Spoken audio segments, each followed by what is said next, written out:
Oh, we're live, but I was muted, so that didn't help. Oh, we're live. Hey, it's an Elsewhere podcast. A muted podcast. Oh, yes, an Elsewhere muted podcast. Jesus. And I'm Skullz, but y'all knew that. I'm Kat, and we are here with Traumatose, who is on the voice somewhere. No, I'm here. What's good? What's good? What up? We got Mrs. Traumatose in chat. Hello. Yeah, I'm actually, by the way, if nobody knows this, I am planning on going through with the whole women thing to support people, like the Mrs. T, the Reese, the Ashley from XMC, people like Nikki, or my brain just went blank. You know what I'm saying? Like the people who are kind of behind the scenes, while their people are on screen. I don't know. I just thought that'd be kind of cool. Anyway, continue. Behind every great man is a woman getting ready to slap him. Right? Hey, I think that'd be dope, man. I know I definitely wouldn't be where like where I'm at right now. And like sometimes even have the drive to push forward if it wasn't for my wife. So like I think it's real dope to celebrate like the women behind the faces. Exactly. Oh yeah. I owe so much to my wife too. I mean, well, that's what I'm saying. I want like, Mrs. Skullz on here too. I'd have to talk to her and see if she'd want to. But she works crazy hours, so she fucking barely has time for her side projects these days. Yeah, but anybody that can participate would be cool. But she's like I was like on the verge of starting to make my music again, and she was the one that kind of was like, "You should do it. Like it's good for your mind. It's what brought you and your father together. You should do it. Get back in touch with that." And she's probably one of the biggest reasons why I went back into it. So, I mean, fucking shit. I love her. She's awesome. Aww. If you're listening, I love you. Aww. It's so sweet. That's dope. Yeah, I almost quit. I almost quit music like 2019. Yeah, I almost just completely quit and was like ready to just hang it up and just focus. Cause we got our entertainment company, hitm, and I was just gonna focus on just signing artists and you know what I mean, like furthering their careers. But she was like, yeah, that's something you love to do. You know what I mean? So like you don't want to have any regrets later on, like, man, I could have done this or I could have done that, or what if that. So like I really owe her a lot. Yeah. And sometimes it's not even about that too. Sometimes like for me, like it can be really therapeutic too, just like it can keep you afloat when you feel like shit's like, you're drowning or you're treading water. And it's like it was like I lost touch with that cuz I quit rapping for about 7 years. And then finally came back to it, and I just like coming back to it, I like opened up the floodgates where it's like, wow, I've like so much to say about so much. And it was super like therapeutic. Okay. It's definitely therapeutic. I get like little bouts of depression. Like I was sick for a couple weeks. Like I couldn't really talk too much. This was recently. I think I was sick for about a month. And I started falling into a depression because I couldn't. I'm a productive person. Like I kind of measure like I guess my self-worth kind of by my productivity, even though I shouldn't, but I do. And so like I wasn't able to work on music, and I started like falling into this depression. Yeah. No, that actually happened to me because I like a few weeks ago I got sick, like really sick. Like there's like 4 unaccounted for days for me. And like I'm pretty sure I lost like 10 pounds during those few days just cuz I couldn't fucking eat for like probably 2 or 3 of them. And all I did was sleep because I was just done. But yeah, like coming out of that and trying to get my energy back and get back to being more productive, like that was hard. But the minute I got there and I was back on it, I felt so much better. Like all those doubts, anxiety, depression, whatever you want to call it, just went away. So I mean, I think that's why we define that we just feel better when we're productive. Facts. Yeah, I wasn't laughing at you not being able to eat or anything. But I was just laughing because the conversation we just had prior to. Yeah, no. I didn't take it like that. No worries, bro. Yeah. Yeah, I didn't want to think like, damn, dude's an asshole. He did. I just told him I was sick. No, Would it be I'm that better type of if I person said? who might snicker at something fucked up too. I'm sorry, Kat, I cut you off. I was gonna say, I could just sit there and say, "Aw, you can't help losing weight. Boo, fucking who? Like, when?" Hey man, feel No, like I know you're it's a thing. always in a deficit, bruh. The thing It's is I not. know people like obviously you and there's other people that I talk to consistently who I know that that's a thing for them. There's both sides of the spectrum there when it comes to, some people need to. It doesn't matter what they eat, they gain off of it, or they can't seem to lose, and the other people can't seem to gain, and it becomes an issue on both sides, and they're just as self-conscious as each other, and people just don't seem to understand. But that's a cool thing about like you guys doing music and doing things like Trauma actually has. If you guys aren't aware, there is it's called Hood Morning America that he does. I'm pretty sure Monday through Friday, correct? Yes, yes. So it's basically like you never know who's going to be on there. So he'll be on there. So there's at least somebody. And then other people come on, and it could be some of the same people, some people you've not seen, somebody new, and they talk and they just bring up all kinds of topics and things, and they talk for a good minute. And so, having that interaction and stuff like that can help distract you from, you know, intaking your calories, Skullz, right? But Oh yeah. Yep. but then on top of that, you have a whole nother aspect to your channel that you do bar breakdowns, if I'm not mistaken, as well. I'm sorry. Can you say that again? I was plugging in my headphones so I could hear better. I said you have a whole nother side to your channel where you do bar breakdowns, where you bring artists on and you go through their music with them, and you'll have all the conversations that need to be had regarding their art. If I'm not, I think I'm correct in that. I've been to a couple. Oh yeah, yeah, yeah. So like it's crazy. No, you're correct. You're correct. But then let me answer your question first. I'm long-winded, so I'll talk and talk and talk. So y'all can cut me off at any time. But yeah. So what happened with that? Like how that started was, like I'm a lyricist. I'm like real bar heavy. So I was trying to find like something that was entertaining for me to watch. You know what I mean? That like catered to like bars. And so I couldn't really find anything like, the barbershop bar breakdowns like on YouTube or anything. So I was like, I was kind of bummed out about it. But then I was like, yo, why don't I just create something like that? You know what I mean? And yeah, that's how that came about. Because I know a lot of times, like a lot of fans, a lot of supporters, they'll listen to music and they just, they don't have an opportunity to really ask, certain artists, like, what does that mean? Or what did you mean by that? Or, what does this bar mean? I don't really get it. So, like, it became like a platform, for people to interact, with their favorite artists and, like, get to understand what the actual lyrics mean. Yeah, and that's something I also kind of noticed too, is like just depending on who you are and like how you listen to things. Sometimes someone will write something really clever, but it might go over your head just because you think in a different kind of way. And then when someone explains to you, you're like, oh shit, that's wicked clever. Like I didn't realize that. And then it kind of opens your eyes to like, wow, how talented this person is. Facts. Yeah. So I think those bar breakdowns are really productive for the artist too.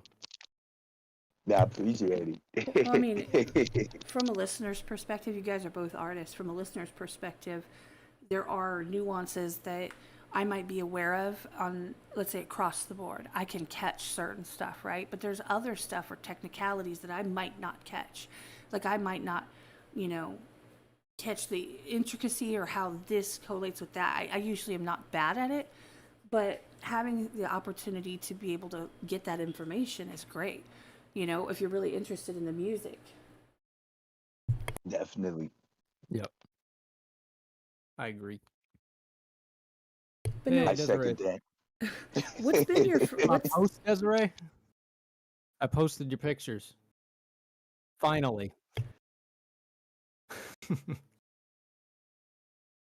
I know that so I'm like super new to all the streaming. I've told this story a lot. Like, I came home from doing the bid. I was locked up for like 8.5 years, and then I thought my career was done with. I was taking my age into consideration and all that, and I was like, man, like I pretty much have to start my career from like ground zero, and like I didn't know about streaming. I didn't know that. Like I was kind of blown away, really, truthfully. I was like, people watch people, listen to people's music. I was like, that's crazy. You know what I mean? Like just like I mean, thinking about it, the concept is it's kind of odd a little bit. You know what I mean? Like in essence, you know what I mean? Like the way I was thinking is people just creep out on this person listening to music, and I didn't know nothing about it. So like like I started partaking in people's streams. I was like, cool. I gotta send my music. People listen to it. I get a gain like new listeners, and I noticed like there wasn't like really much interaction. I mean, there was, but it was just like people reacting to the chat. So I kind of made it my mission. Like when I did, finally start streaming, like I wanted to make everything like as interactive as possible. So that way, like the people are like a part of the journey as well. It's not just my journey. Like, this is our thing. And I think like that's kind of like what's helped me out a lot is like, people are actually like really a part of my journey, and it doesn't just feel like, oh, it's his thing, it's his thing. It's like, damn, this is our thing. We're doing this together. And I think that's real important, is having people feel like they a part of the journey versus just watching it. Well, no, Yeah, you're able to no, do go that ahead. now with the streaming, right? So that gives you a whole new, I'm not just saying audience, because when it comes down to it, when you really love what you do, the numbers don't matter. The numbers are great and all, Fact. but it just doesn't, that's not what a lot of people that, at least that we know, that's not what we're here for. Um, However, you get to reach more people, and it's cool to get new people in because there's always, you go through these waves of how like the chat goes when people interact with each other. They know each other. Some new people come in, people say hi. They kind of embrace them. Some people have things come up, and they go a different direction. No matter what, it's that ebb and flow, you know, and Definitely. you also get to reach a bigger audience. But I kind of feel a little bit like if it was a small community, let's just say we were taking it off the internet and it was a conversation or like a stage thing or something, like in a small, think of it like a small bar, right, where you have the Yeah. performance and then they sit up there and they talk to everybody, kind of like they do at conventions, like that kind of thing. And then people that know them show up, and then people that are like, hey, well, I want to go to the bar, hey, look what's going on, and they happen to stumble in. I kind of feel like it's that same vibe. It's just Oh yeah. so much more convenient, which is, I mean, it's great. Definitely. I yeah, I've never thought of it like a bar like that, but yeah, that's what it is. Like, I always kind of consider it like a small village. And sometimes you got people that visit from out of town and come in and they be like, "Oh, cool, I want to visit here more often and stuff." But yeah, hey, the bar analogy is like way better. I actually, what I usually, when it comes to like let's say our individual communities, because I know a lot of them overlap and intersect. However, they are each their own entity. I see us more as like a mall. Let's just say like we're an indoor mall where there's all these stores. Let's just say, or like a little neighborhood, whatever. Um, there's all these stores, so you could go to J.C. Penney's, you could go to Spencer's. I'm thinking 90 stores because that's the last time I was at a mall. But you can go wherever you want. But in the middle, everybody's walking past each other. Oh, hey man, I saw you over there. And like you go, there's a food court. You can kind of hang out. Like that's kind of how I see it. Like, but then the reason I say house is because when you enter someone else's community, you just have to be respectful, you know, and Definitely. you have to kind of just know the vibe a little bit. And if you don't, then you act like if you go to someone's house that you don't know that well, and you just start with a plain level of respect across the board. You look for cues, you read the room, and then you just have fun. Like, Oh, Yeah, yeah. If you put your muddy shoes on our couch, like fucking Rick James, it's gonna be a problem. facts. Facts. no, Hmm. but I mean, the support system, the way that people, there's a lot of people out there that especially you were mentioning it where they don't do their own content necessarily. They aren't necessarily artists, but they are listeners, they are supporters. And finding a good community that kind of all likes to just go all in on the support aspect is it's like what I'm all about, and I know it's what you're about. It's really cool, and I was telling you this earlier, and I'm gonna tell everybody in the chat as well.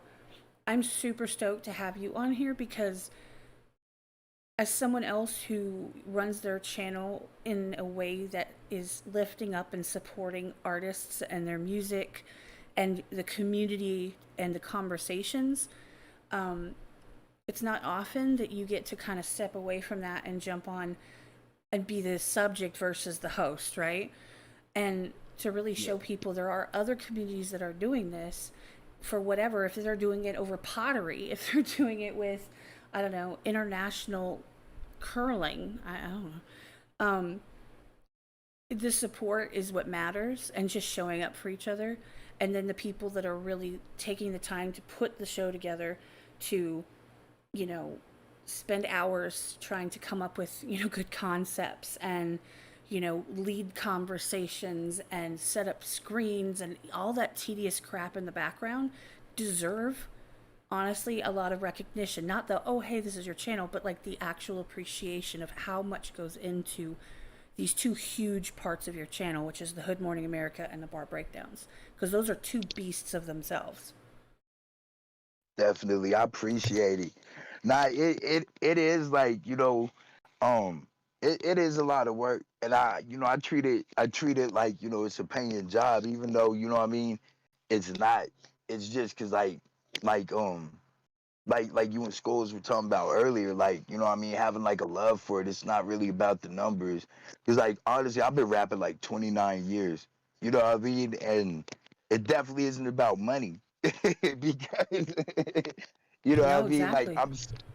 I'm still not at a point to where, what I mean, like I'm comfortably, what I mean, like living off of like the music and stuff. It's definitely not about that. I have a love for like the whole hip hop culture, just, and I want to see it thrive. You know what I mean? Even if I make like a big impact in it, or my impact is just minute, like I want to see other people win, and I want to, I want to see the hip hop culture continue to have life in it. So it's just about the love of the culture for me, really. Like, more so. I mean, I'm not gonna lie. Like, it'd be nice, to have all the extravagant stuff, and like, hopefully one day, what I mean, it pays off like that. But at the end of the day, it's not really. That's not really what it's about for me. Well, I was gonna say something on that. First, I want to say, shout out Chill Rock, who is hiding in the bathroom at work so he can be here. Appreciate you, man. Shout out to Chill for Fucking the that. goat, bro, the goat. No, I'm sincere. Everybody that's here in the chat, we do appreciate you. I'm gonna ask. Facts. I'm gonna ask you a question based on what you just said, and well, y'all have seen me around, and I know that Mrs. T especially has, heard me, and we've talked enough that I don't think this is gonna. I'm gonna ask you a weird question, and just take it for what it is. So Okay. first, it's actually a two-part question. The very first part of the question is, and I was trying to ask somebody else this the other day, and I didn't get an answer, and that's okay, but I really want one. Just for clarification, for me, honestly, hip hop and rap are related but not the same. Because, and here's why I say that, because rap is a style, right? Rap is how you articulate a music, like a song. So you sing, like you do like operatically, or you croon, and then there's rapping. It's a style, it's a technique. And hip hop is a culture, correct? Facts. I would agree with that. I would agree Okay. with that 100%. So here's my question, because hip hop as a culture is very centric around specific groups of people, and there are, of course, all the arguments in the world that certain people aren't welcome, or they're guests, or whatever, that they're really not about it, or they're that's not what I'm really getting at. My point is, I love that growing up or being an adult versus getting on this platform and realizing there are people in hip hop that are there for the culture, that have grown up and been a part of the culture, right? Who I always assumed were going to be like, you're not welcome. Get out of here. Like that kind of thing. Like kind of an exclusive, this isn't for you. Like this is a art, this is a hip hop culture and you don't qualify type, because I've seen that happen when I was growing up. But Yeah. it's not like that. Well, some people are. Don't get, there's all kinds of people that do this, but to see people that don't do that is awesome, because then I get to enjoy a lot of the music that I do like with people that I like it too, with it not being about that. It's more about just everybody lifting each other up, right? If that makes any sense. Yeah. I never articulate very well, but I try. Nah, it's good. I feel like, cause I've heard the argument a lot. You know what I mean? Like, we'll use Eminem for example, right? I've heard people say he's a culture vulture. You know what I mean? Because like it's not legit. Okay, yeah, let's not sugarcoat, because they say he's not black, right? But I feel like you can't make that argument. I mean, technically, they consider basketball like a quote unquote black sport, right?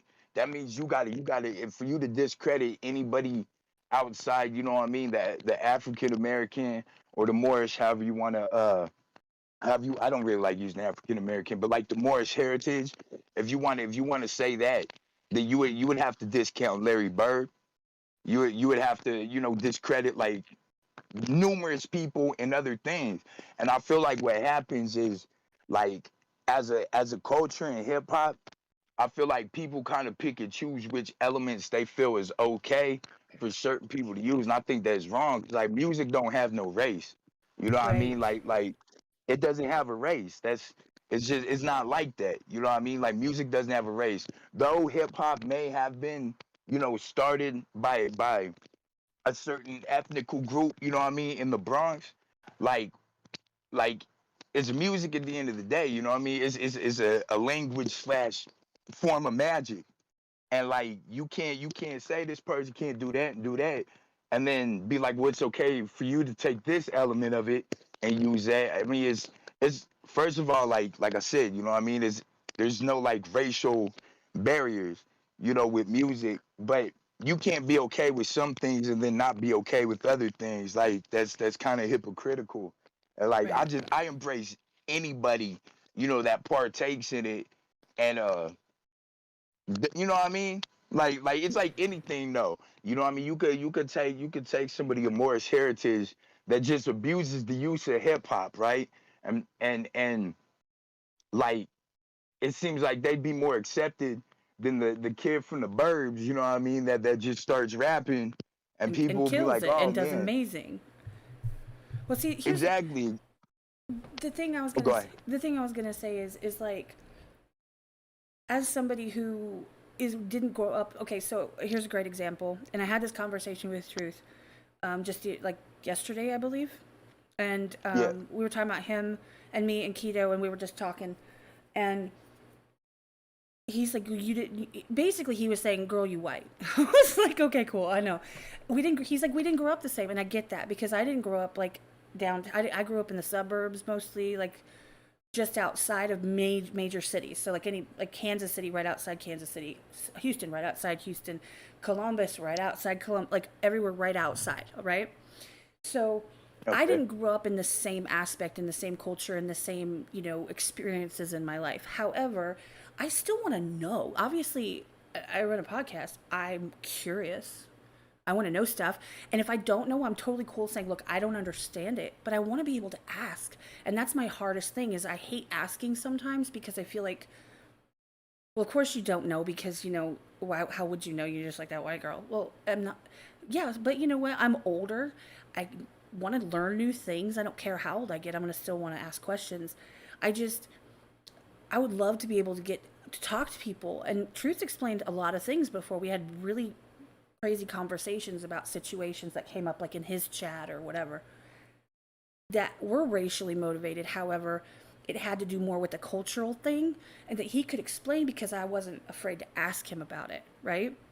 And we did it Yeah. publicly so that other people that were participating there or listened in the future would understand, this is something you might not know. It's nice to know, and here's, you find out because you asked. And if you can't ask, then somebody will, and at least you can learn something new and appreciate, let's just say, the hip hop culture in a different way. I'm talking old school hip hop culture versus the melting pot it is now, because that's what it is, thanks to social media, right? Because Yeah. I mean, originally, people, you had to write letters, ride horses.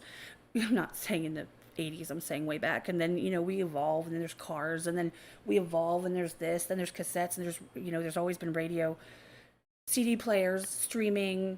See what I mean? Like, it just evolves. And so I think that the culture and the way that we handle who now has access to these different types of music and sounds and the technicality of how y'all do it, has to adapt to, right? You can't say, Yeah. well, you get to listen while you're in, I'm pulling this out of my ass, Iceland. But if you're in Iceland, you're not allowed to do it. You're not allowed to rap because you're not from somewhere that, like, you didn't grow up in that same situation. You know what I'm saying? It doesn't matter anymore, and people just need to focus on that more, I think. That's my rant. I'm done. Yeah, more merit based than, anything. Yeah. I mean, that's how I look at everything. It's like who pursues what they're trying to pursue the best, Like, it's literally just a matter of your work. It's like, is the work good? I don't really care about any of the other variables at the end of the day. If you make a good song, it's a good song. Facts. Well, look at the 16-year-olds killing it, right? Like, look at AK. He did the Panda remix when he was, 16? Oh, yeah. I'm just saying, like, age doesn't matter. It's not just, I mean, I know there's a very specific connotation when it comes to hip hop. I'm talking age, location, hair color, foot size. None of it really matters. I don't think. Some people just got it. I mean, like I know she's on your shit list right now, on mine too. Christina Aguilera, like when she was like 5, she was like hitting like crazy notes. You know what I mean? Like she could just do it. She just got it. Well, she's definitely She was like hitting the Goodwill crazy notes Hunting right of now. singing. Yeah. Yeah, Whoever's Get it? sticking that thing in is hitting some crazy notes too. that's wild. Nah, well, like, rap stands for rhythm and poetry. You know what I mean? It's an acronym for rhythm and poetry. So, like, off top, that's like, to say somebody's not allowed to partake, like in the hip hop culture. You know what I mean? Like, on the music aspect of it, because, there's different elements to it. So, like, to say that is to be like, well, you can't be a poet because of this or that. And, like, there's never been any rules to poetry. You know what I mean? Like, there's never been any rules to that. So, like, I mean, breaking it down to the acronym, like, it's crazy to say, oh, nah, like, you don't fit the general mold of what this should be, so you can't be a poet. Like, when you break it down like that, it just sounds ridiculous. You know what I mean? Like no, you can't be a poet because you don't look like a majority of the other poets. Like, that's crazy. Bro, that was me all through high school. I mean, but like even the kid from Iceland, he has a story to tell. You know what I mean? It may not be the same story as the kid, from Compton or South Central, or, you know what I mean, like any housing projects in Brooklyn, but he still got a story to tell. So, like, why can't he tell his story? Like, if people relate to him too, it's like, why shouldn't he be successful? There's no reason why he exactly. shouldn't. I've noticed from like partaking like in the YouTube community, like a lot of the no, you can't do this comes from a lot of like jealousy and hate of other people's success. You know what I mean? Because, like, I'll be the first to tell you, regardless of what anybody thinks, the GOAT of hip hop is a middle-aged white man named Marshall. Exactly. Thank you. You know what I mean? Yes. Like, yeah, like when you break it down like that, it kind of does sound crazy, even to me. You know what I mean? Somebody that's not impartial, but when you break it down to that description, that the GOAT of hip hop is a middle-aged white man named Marshall, it sounds like you could be talking about a principal at somebody's school. You know what I mean? But it is what it is, and some people don't like it. But I mean, that's that. And I'll be honest, I don't listen to all of M's music. You know what I mean? Like, it's not all of his music. Most of his music, I'll be honest, ain't my cup of tea. But hands down, like, bruh is like the dopest lyricist. Period. You know what I mean? Like that's that. Yeah, I mean, just like the sheer amount of content he puts out, You're right, Michi. and the fact that he can keep the quality so high is so impressive that it's like you kind of got to give it to him, even if like you don't listen to his music and stuff. It's always impressive. Facts. I think I think what changed my mind with that, like, so I wasn't really a fan of his earlier stuff. You know what I mean? Like I'd admit to people, yeah, he's dope. It ain't my, because I didn't really like the whole comedy aspect. You know what I mean? The Slim Shady years. The Slim Shady years. I wasn't really a fan of the Slim Shady stuff. You know what I mean? Like just the comical stuff. I was just like, it's not my thing. But when he started like the style he has now, I think the first time I heard him like rap it like that was No Favors with Big Sean. And I was like, yo, this is probably the dopest verse I have ever heard. This is crazy. You know what I mean? And like I started listening more. You know what I mean? On top of giving him his credit. But I've always gave him his credit, you know. It's just I got a weird, like, not a love-hate thing with M. It's just like I said, he's not really my cup of tea, but it's a dope cup of tea, regardless. I think a lot of people have that with M. Like there's a lot of people who just love the old M and don't like the new M. A lot of people who like the new M and don't like the old M. And it seems to be kind of like I think because he's just been around so long. It's like if he's relevant, so he kind of had to change with the times. But you're always gonna have those loyalists at the beginning, and then and then the newcomers who like the newer stuff that when they go back to the old stuff, they're like, it's not for me. Shout out Speaking Truth's of, in the chat, oh, by go the ahead. way. I was talking about you a Hey, minute ago. Just had to be what up, transparent bro? there. Shout out. Go ahead, Let me Trauma. ask y'all. Let me ask y'all a question. While we talking about the love hate for artists, right? I know Michi probably gonna say something in the chat. Um, how do y'all feel about Drake? We actually talked about this with who? It was a few podcasts ago.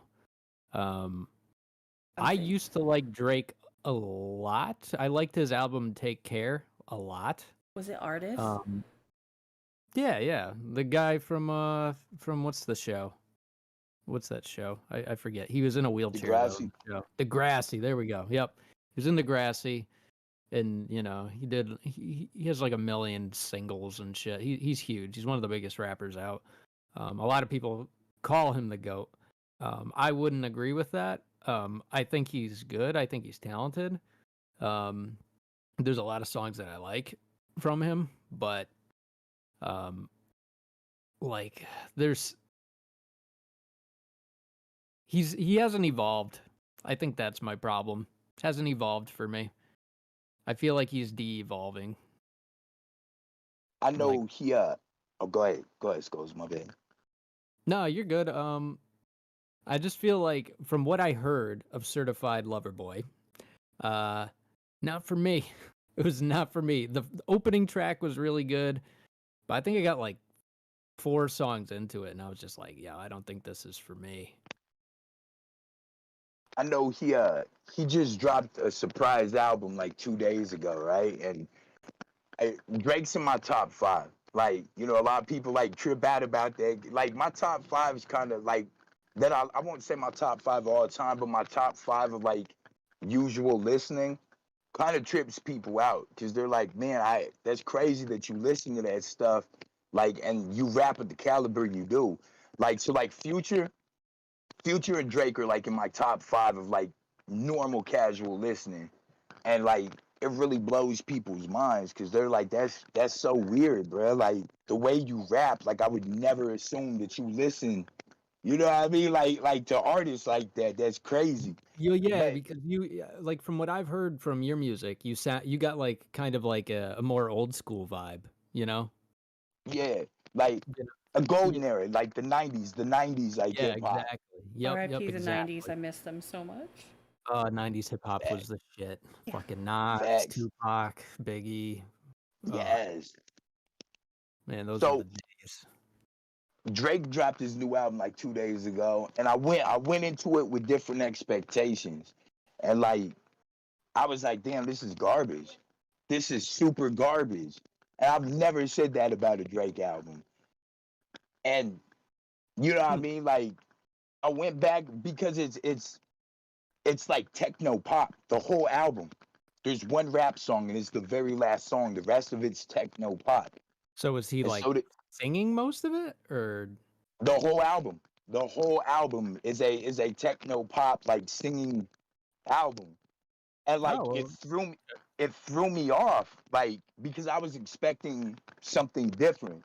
I started going back and listen. I was listening to it today up until we got on the air, and like so I was listening to it from a different perspective, and it's a good album. It's just he set an expectation for what people thought, you know what I mean, expected from it, Oh and so damn. it threw a lot of people, it threw a lot of people off. And look, like I'm a Drake fan, so like for me to be able to say like at first like man this is garbage, like kind of took a lot, you know what I yeah, mean? Oh yeah, look, there goes yeah. there goes Chill What? Rock and Truth. Both they said it at the same time.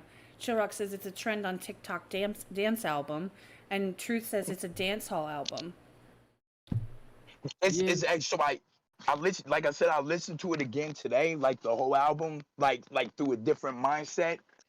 And like I was actually really rocking with it. I was really rocking with it because I didn't have those expectations. And I'm saying this to say I think a lot of times people have expectations of certain artists. So when they do something different, like the fans, the supporters, the outsiders that look for a reason to pick at something, yeah. they automatically write it off as negative. You know what I mean? Instead of looking at it as a different direction for an artist or growth in an artist. Right. Yeah, Pause. there was a saying, I think Christopher Nolan, who directed Batman, said it, but he was like, he said, you want to give people what they didn't know they wanted.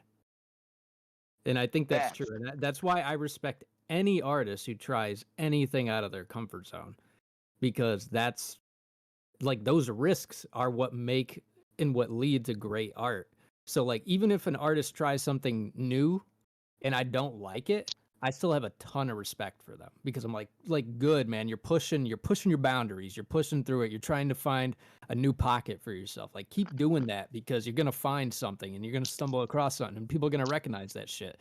And then that's gonna make you more interesting and give you more of a reach to people. And that's important. No, I was just looking at the chat real Truth quick. says you're full of Yeah, shit, truth. Skulls. Yeah, truth don't like my opinion. I'm sorry. I thought true. I thought fucking Take Care, like it was a self-aware album.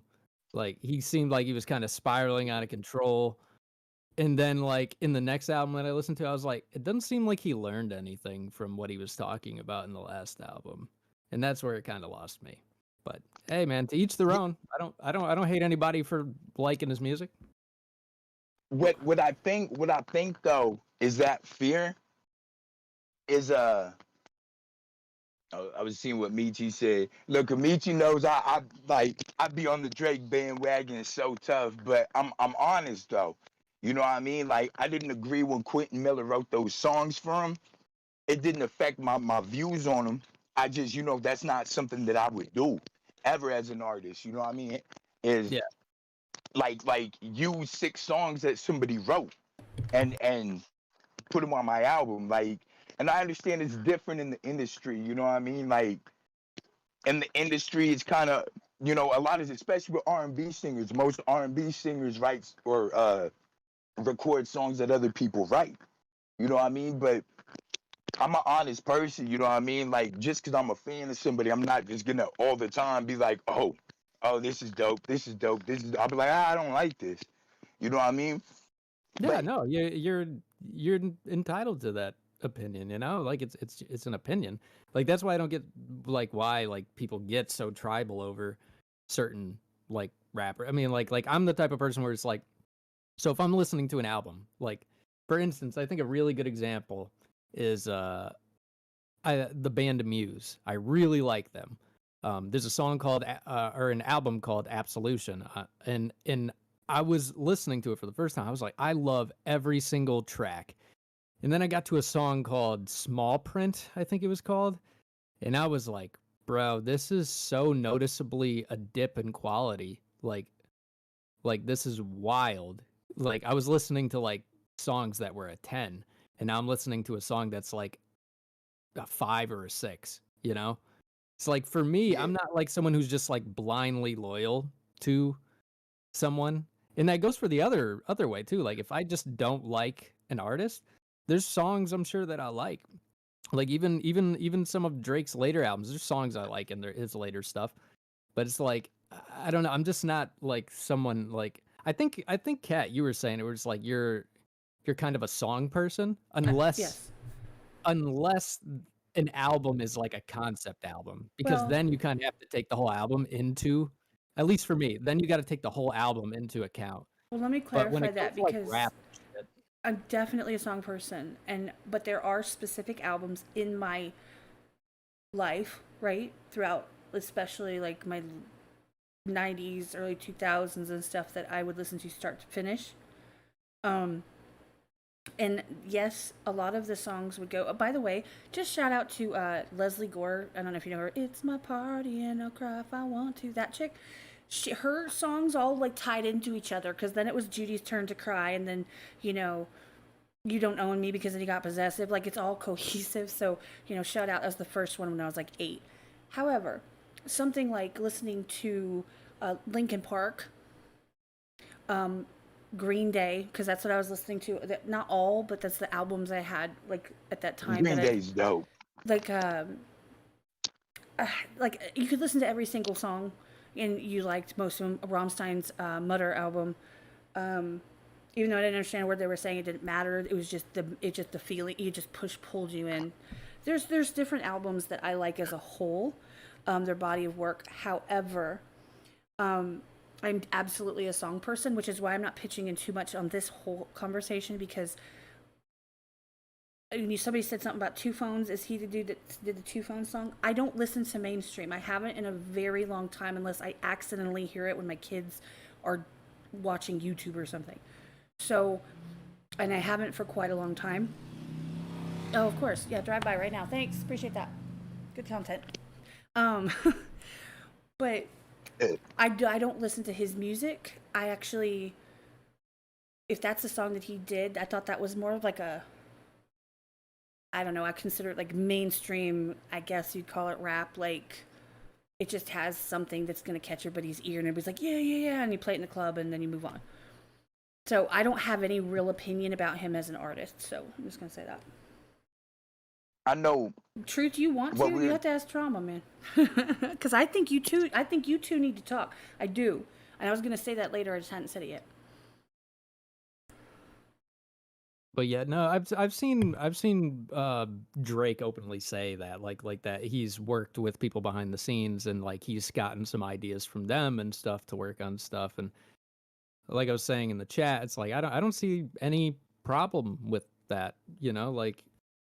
And I mean, like I do see it as a collaborative process. If someone like, it should be just like the best idea wins. Like that's what I meant too at the beginning of the conversation when we were talking about merit. It's like if the idea makes the most sense, that's what should be chosen.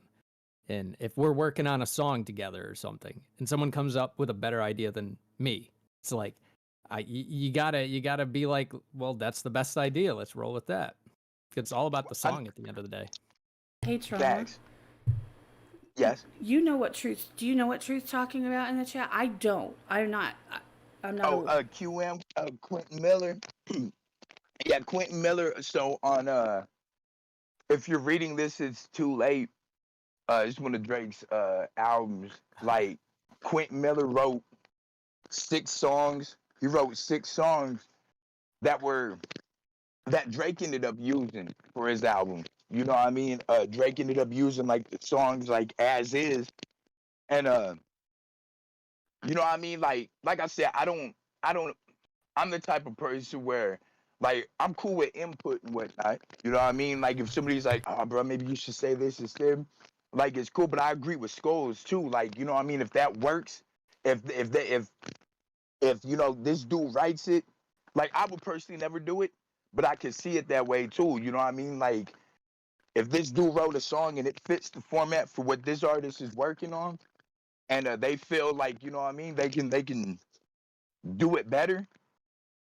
Like why not? You know what I mean? And I say that because people use that a lot, you know, to discredit Drake. You know, oh well he has ghostwriters. But Drake has also written songs for like Alicia Keys' Unthinkable. Drake wrote that for Alicia Keys to sing. You know what I mean? It's one of the biggest songs of her career. So like you can't use that to discredit an artist when they've proven they can write for themselves and they've proven they can write hit songs for other individuals as well too. You know what I mean? Like it's Drake's one of them dudes like Eminem, the love hate thing. It's a love hate. Some people love like half the people love him, half the people hate him. And to go back to what I was saying like about his album, like how I thought at first, you know, it was pretty garbage until I listened to it today. It's that kind of criticism that puts that fear in the artist, like really going outside the box. You know what I mean? Like, because a lot of people be like, damn, you know, are people not gonna rock with me if I do this or if I do something different? And it's messed up. I mean, it's really kind of messed up, you know? Yeah, I agree. Truth, I see. Like, Truth really wants in. He's like, I feel like he's like clawing at the door. He's like, let me in. Hey man, if he wants in. Well, no, it's at the. I mean, Trauma. Honestly, you've met him, right? He's been in. I don't know if you have. I'm trying to think. There's so many people. Yeah, you deal with too many people. Yeah, I've interacted with him. I've been in some of his lives and whatnot too. Do you mind talking to him because he has something to say on this, and I know I'm not helping in this part of the conversation because I don't know enough about it to speak on it, but he does. No, it's good. It's good. All right, hold on. Y'all talk amongst yourselves. Hold on. Give him a ring a ding ding.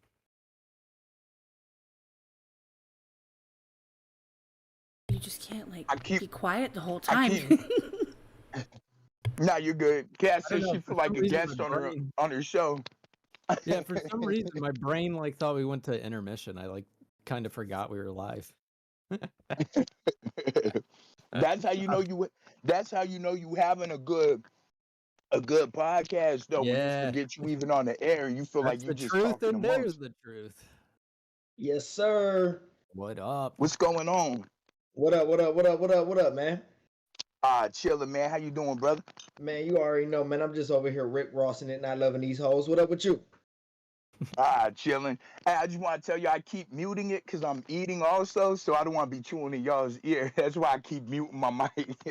Oh, no, man. I'm just about to be in here by like 5 minutes, bro. I want you to get your shine, man. You know what I'm saying? But this is definitely a topic where me, you, and Skullz could definitely shed some light for people who may not do this hip-hop thing. You know what I'm saying? And like what you were saying was basically what I was about to say. But I just want to put some things in perspective real quick. Because you can't go off of a diss track to come with your opinion of an artist, right? Because we people come in off of this shit because of the Pusha T thing, like, right? He exposed Drake. But no, he didn't.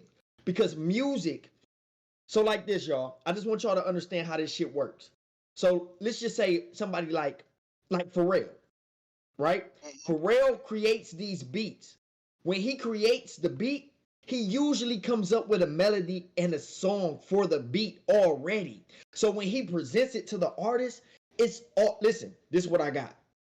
I think this shit sounds good. Timberland, all of them do the same thing. So with that being said, like the song Happy, that song was for CeeLo Green. He wrote the song, recorded it, did a rough draft. Same thing Quentin Miller did. Sent it out. Hey, bro, I think you will sound good on this. This is what I came up with. I think this shit sound good. What you think? CeeLo Green turned it down. That would have been the biggest song of his career. He turned it down. Pharrell decides he said, fuck it, I'll do it. Biggest song of his career. right? Facts. So with that being said, Mariah Carey just went into the Hall of Fame last night, or like 2 days ago, or something like that.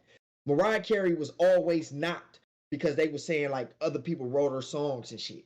When she did her speech, she came out and said, "Just so y'all know, I write songs. Don't get it twisted." You know what I'm saying? Because that's the way music works. So if somebody like a Drake that can sing and rap, and you know what I'm saying, like he can sing, he can hold a note, he makes different kind of genres of music, he's going to get presented with a lot of reference tracks. So it's not, Drake didn't steal shit. He gave Quentin Miller his credit. You can go look at the shit. Only thing that made it a problem was because it came out during a battle. If Pusha T and him never went at it, y'all never would have heard that shit.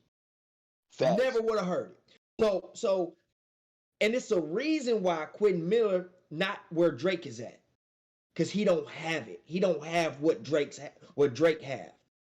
Because if so, he will be the 10, for the 10-year artist of the decade. He will have that if he was. Definitely. You know what I'm saying? So people, go ahead, bro. No, I was gonna say I listen to Quentin Miller too, and like, you know what I mean? Like Quentin Miller, like I tell people, Quentin Miller's an acquired taste. Those tracks that he, you know what I mean? What you would call it? Them tracks, you know what I mean? Yeah. I know exactly those tracks. Yeah, those tracks, right? He has very few tracks that are like that of his own. Very, very few. And like most of his stuff is like an acquired taste or subpar at best. You know what I mean? So if anything what Drake did was kind of, you know what I mean? Like give Quentin Miller some shine. You know what I mean? Exactly. Right. And please believe, Quentin Miller got paid, bro. He got paid. So like this, bro. Sometimes you can be great at what you do. Like you can be good at what you do, but sometimes you need somebody else to elevate you. So let's just say like a Klay Thompson. Klay Thompson not leading no team to the finals, right? But if he get with the right combination of people, he can definitely be an asset. Facts. You see what I'm saying? Like that. So that's how that shit work. Quentin Miller hasn't been heard of. Golden State. Fuck them niggas, man. I ain't want them bitches to win, bro. But you know what I'm saying? Like, so like people just gotta understand how music works, man. Like 90, like this. So if we're gonna talk about Drake and everybody buying reference tracks, because that's what he did, right? Yeah. Let's not forget Jay-Z did the same thing with Renegade. That was Royce the 5'9" Royce the 5'9". Yep. That was it was Evan his Royce song. He paid to take over Royce the 5'9" song. So what happened was Eminem had to re-record the end of his verse because the original version of the song, Eminem was like, at the end, he was like, "It's Royce, he's the king of Detroit, and I'm the sinister Mr. Kiss My Ass is just the renegade," right?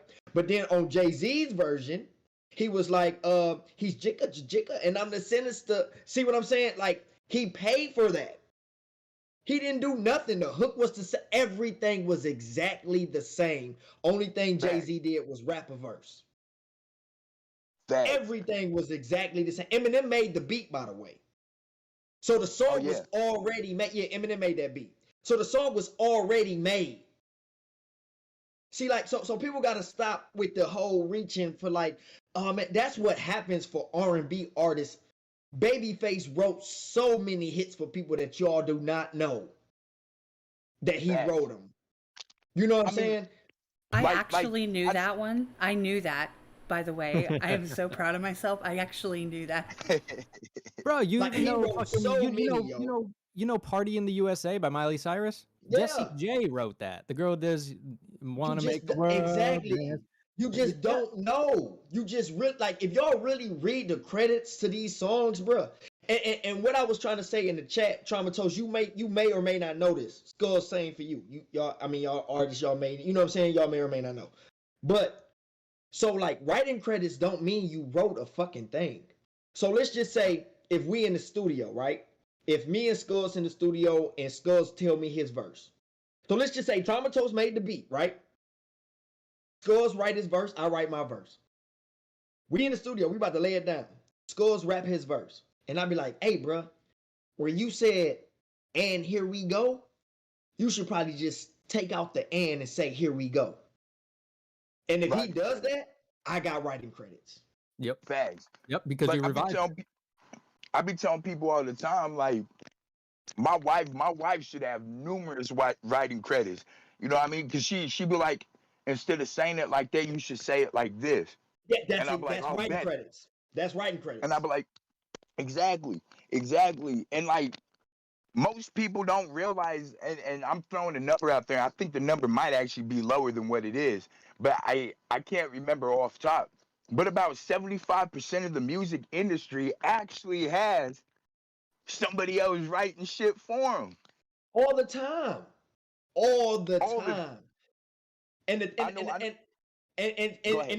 let's just real quick, and then I'm gonna hop off, man. Y'all can do your thing, bro. I'm here for it. But like the thing about ghostwriting, if it's a real ghostwriter, y'all would never know. That's the purpose of it's called a ghost writer. You will not see nobody else on the credits. Yep. That's why it's called a ghost writer, because you don't see them. They get paid behind the scenes. Cliff Beats is a ghostwriter, and he's admitted it, but he is absolutely hands down won't let anything leak, or he won't say anything because it's a breach of contract. Exactly. Then you have to pay me. You see what I'm saying? So like, ghostwriters and writing credit is two different things. And Quentin Miller got his writing credits on the album. Facts. So he didn't ghostwrite shit. He got his writing credits. He put them out there. When you listen to the track out too, like, it's exactly the same cadence and all that, but it don't have that energy. It don't, like, it's a mundane song. But then when you listen to Drake do the same song, that shit's hype. Because some people got it and some people don't. Because I say it all the time. Because I feel like I'm a dope rapper, right? And I mean, everybody should feel like, you know, you good at what you do. But I say this to a point to like I feel like I'm a dope rapper. And I feel like some of the shit that I've said on songs, let's just say Lil Wayne said it. You know what I'm saying? Like, if Lil Wayne would have said the same exact verse, the same exact way I said it, people would have been like, oh man, he went crazy. But since I'm not Lil Wayne, you feel me? Like, it's just like, okay, he was spitting. You know what I'm saying? Like, that's just how it goes. Well, I think there's sort of like this proclivity or this inclination for people to be like they want to build up rappers bigger than they actually are, which is why they get mad when people say like, oh, like he has a ghostwriter or someone's writing his songs or he's sharing credit. It's like, I noticed that with like even like NF, like people like act as if he shot the music videos and shit. It's like, you didn't do that. Like, you know how many people are probably involved with that and helping him conceptualize it, if he's even on that end of conceptualizing the videos and everything? It's like, there's a whole like army of people there to help him with shit. And that goes with any artist that's assigned to a label. You know, it's not all on them. And I'm not saying that to discredit them. What I'm saying that to credit the people behind the scenes, because it is a collaborative process, and that's okay. That's actually better than okay. That should be the desired thing. We should be trying to help each other. Think about it. Like, anybody mainstream, they don't make songs by themselves. It's probably 10 or 20 people per song. And what I mean by that is, because you're in the studio with your crew, and like I said, you get writing credits for anything. Just like Traumato said, hey man, yo engineer, hey bro, I don't like the way you said that. Say it like this. That's it. Like, that's why y'all see so many names on these songs and shit where it say like writing credits and all that shit. It don't mean that they created one lyric. It could just be the way that they tell you to say something. You know what I'm saying? It just goes deeper than just what it seems like on the outside. You know what I'm saying? For artists. And especially R&B artists, man. You very rarely see an R&B artist create the song. Like the only person I can probably name off top is like R. Kelly. R. Kelly makes the beats. He writes the shit by, like he wrote for everybody. You know what I'm saying? Like everybody. Michael Jackson, everybody. You know what I'm saying? Like, hell, Berry Gordy wrote for Michael Jackson. We don't say, oh man, Michael Jackson had ghostwriters. We don't say that shit. It seems like hip-hop's like the only, hip-hop's like the only genre, or rap's, because hip-hop's culture. So rap's like the only genre that really motherfuckers be like real hard up on that about. You know what I mean? Oh, he ain't a real rapper because this, that, or the third. And like I said, personally, me, I would never take a song that somebody else wrote just because, like, that's just me. You know what I mean? I don't knock other people that do it, you know, to each their own. That's just me personally. Like I said, I will take input on stuff I wrote, you know what I mean, and revise things or whatnot. But I would never, you know what I mean, I would never go down that route. Drake's at a different position. You know what I mean? Like he's Billboard platinum record breaking artist, you know what I mean? So you think I get what you're saying. Like the opportunities is more, but I think you would though, bro, as an artist, because like if somebody like a Timberland come at you, or Kanye West come at you, like, hey, bro, I think you would sound good saying this. I made this beat, I made this melody for this hook, because you just don't know what you would do until you in that position. I just feel like that about life. I just feel like that about life for anybody. Like, I'm kind of like on both your sides. Like, like I probably wouldn't rap a verse that someone just gave to me. But I mean, like, yeah, if something like fucking Kanye came up to me, might be a different story. But like, if Timberland came up to me and was like, "Yo, sing," like, I think you would sound dope singing this. Singing, I'd be like, oh, okay, I'd do that. Or like a hook. I'm not saying necessarily they write your rap verse, but I'm talking about like if they come at you with a hook, right, to the beat that they made, because that's how it go. When they make these beats, bro, 9 times out of 10 they got a hook and shit ready. Yeah, it's a verse is your time. It's like it shouldn't be written by someone else, but a hook, yeah. Like if someone wrote a rap hook for me, I feel like I'd be more comfortable with that. Yeah, and then I could do that. I could do that, but I can't take a whole song of verses. Yeah, I can't do that. I mean? I'm with you on that. I'm with you on that. But I'm also not gonna say what I won't do until I'm in that situation. Somebody come at me like, "Hey, bro, I'm giving you $250,000 to rap this shit, and then I'm gonna give you 5 points for whatever happens with the radio play and shit."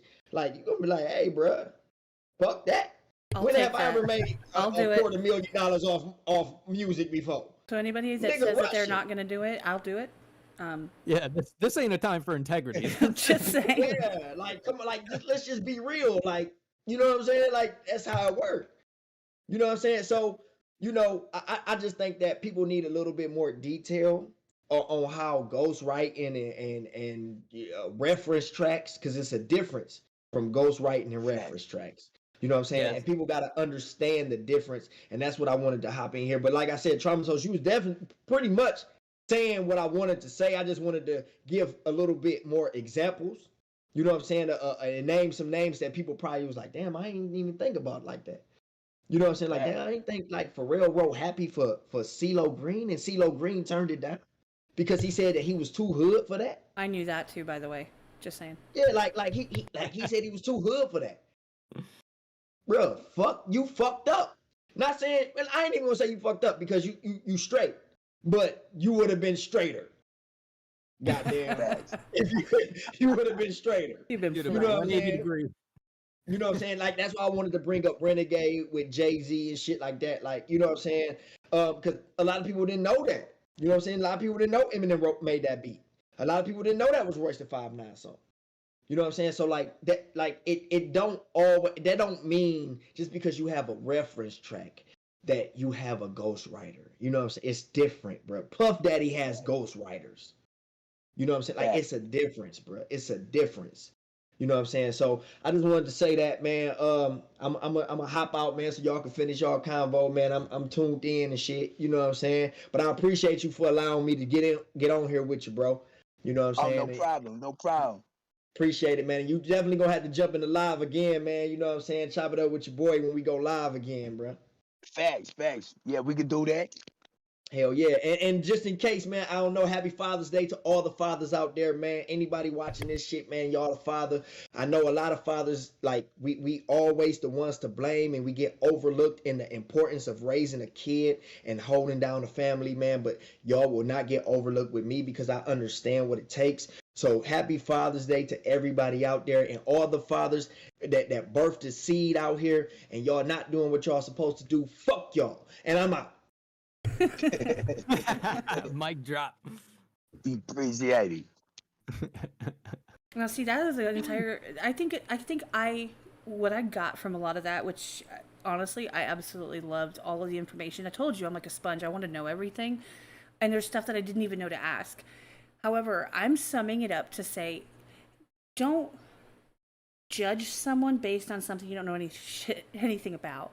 So, like, if you don't understand the concept of ghostwriting and how common it is or what writing credits are, don't be like, oh, I see somebody's name on there. Oh my God, he didn't write it himself. He's trash. Well, you fucked with the song, didn't you? You loved it. You fucking loved it. And when it comes down to it, does it matter? Well, yeah, some of it does. If, everything I say and I rap and that I sing is from my heart, which is implying that you wrote it yourself from your own brain, right? It's your personal experience. That's one thing. But if you're dropping a song and everybody's rocking to it until someone's like, fuck you, so-and-so wrote your song, and it's actually like a different context, it's not exactly that, because there are those nuances in the industry that people just don't get, they just need to shut the fuck up. Like, if you don't come from a place of knowledge, shut up. And if, like I did, I shut the fuck up because I didn't know what you guys were. I knew what you were saying, but I didn't know what you meant. But also, like, people like to get in comments and people like to jump on the anti this or anti that without the knowledge and reference points to be valid, to even have anything to stand on. They're just like, well, so and so said it. Well, do you know what that means? Well, no, he's trash. Well, okay, well, why? Well, just shut the fuck up. You just love them. That's what it is. Like, it's ignorance, and I hate ignorance. Okay, I'm there's a lot of that goes around. A lot, you know what I mean? A lot of ignorance and whatnot. Like for example, a lot of people, like, right? You know what I mean? They see me. I got face tattoos. You know what I mean? They know I've been to prison. They you know what I mean? They listen to some of my music and they be like, oh man, this dude's like, he's probably like super mean and standoffish, and I get that a lot because I get a lot of people that tell me like, bruh, like I didn't really want to like interact with you at first because, you know what I mean? Like I thought, you were like an asshole slash hoodlum slash whatever, right? And they're like, bruh, like you hella cool, man. Like you know what I mean? You got a big heart and stuff. And it's it's a lot of judging the book by the cover. There's a whole lot of that goes on. Yeah, that's something I learned like with my cousin and shit. Like when he got out of prison, I was like, damn, like it was so hard for him to like reintegrate back into society, and it was like, bro, like we got to be more forgiving as a society, you know? Like it's wild how much like people judge people from like a mistake they made or some shit that just went sideways like randomly, you know? And it's like people like we're not our worst mistakes, you know? like Facts. that doesn't define us. Like mistakes are our launch pad to improve ourselves. And it's like everyone makes mistakes, and it's like some people make big mistakes like when they're young too, you know? And it's like you should get the chance to bounce back from that. Well, like Facts. at least being online, right? And by the way, this is I pat myself on the shoulder for half a second because I'm applying this to this platform, for example. Like we say it all the time that, people are on camera, whether they be artists, whether they be content creators, whether they do live streaming or just videos, doesn't matter. There's a chance that you don't have to be. You can be sitting there picking your nose. I don't give a shit. Well, I mean, if you're on camera, I don't want to see, but you could do and just relax, and like you could walk around your house, you could do whatever, right? You're not stuck, and unless you're using your mind. Anyway, The thing is that it shouldn't matter what you look like, right? What matters is what you've got to say in most aspects. And people, being online has given us a bigger platform in order to push that thought process forward, where it is just a voice. So here it's just a voice. And so you hear what we're saying. And does it matter if I have purple hair today, or if my nose is like, my one nostril's bigger than the other? Like, do you care? No, you don't care, Yeah. because you're here to hear what we're talking about. You're here to have a conversation, right? And without the visuals too, it's more about the merit of what you're saying. You know, like it's the same shit with like fucking MTV and visuals kind of ruining, everyone says like, like video killed the radio star. It's like it's true to an extent, like you see like dude, like if you go back to like, fucking 70s, there's a lot of talented fucking fugly people out there making incredible music. Have you seen Robert Plant? Yo, he looks like that dude from Mask. Not the Jim Carrey one, the other one. Yeah, Like, the Cher movie.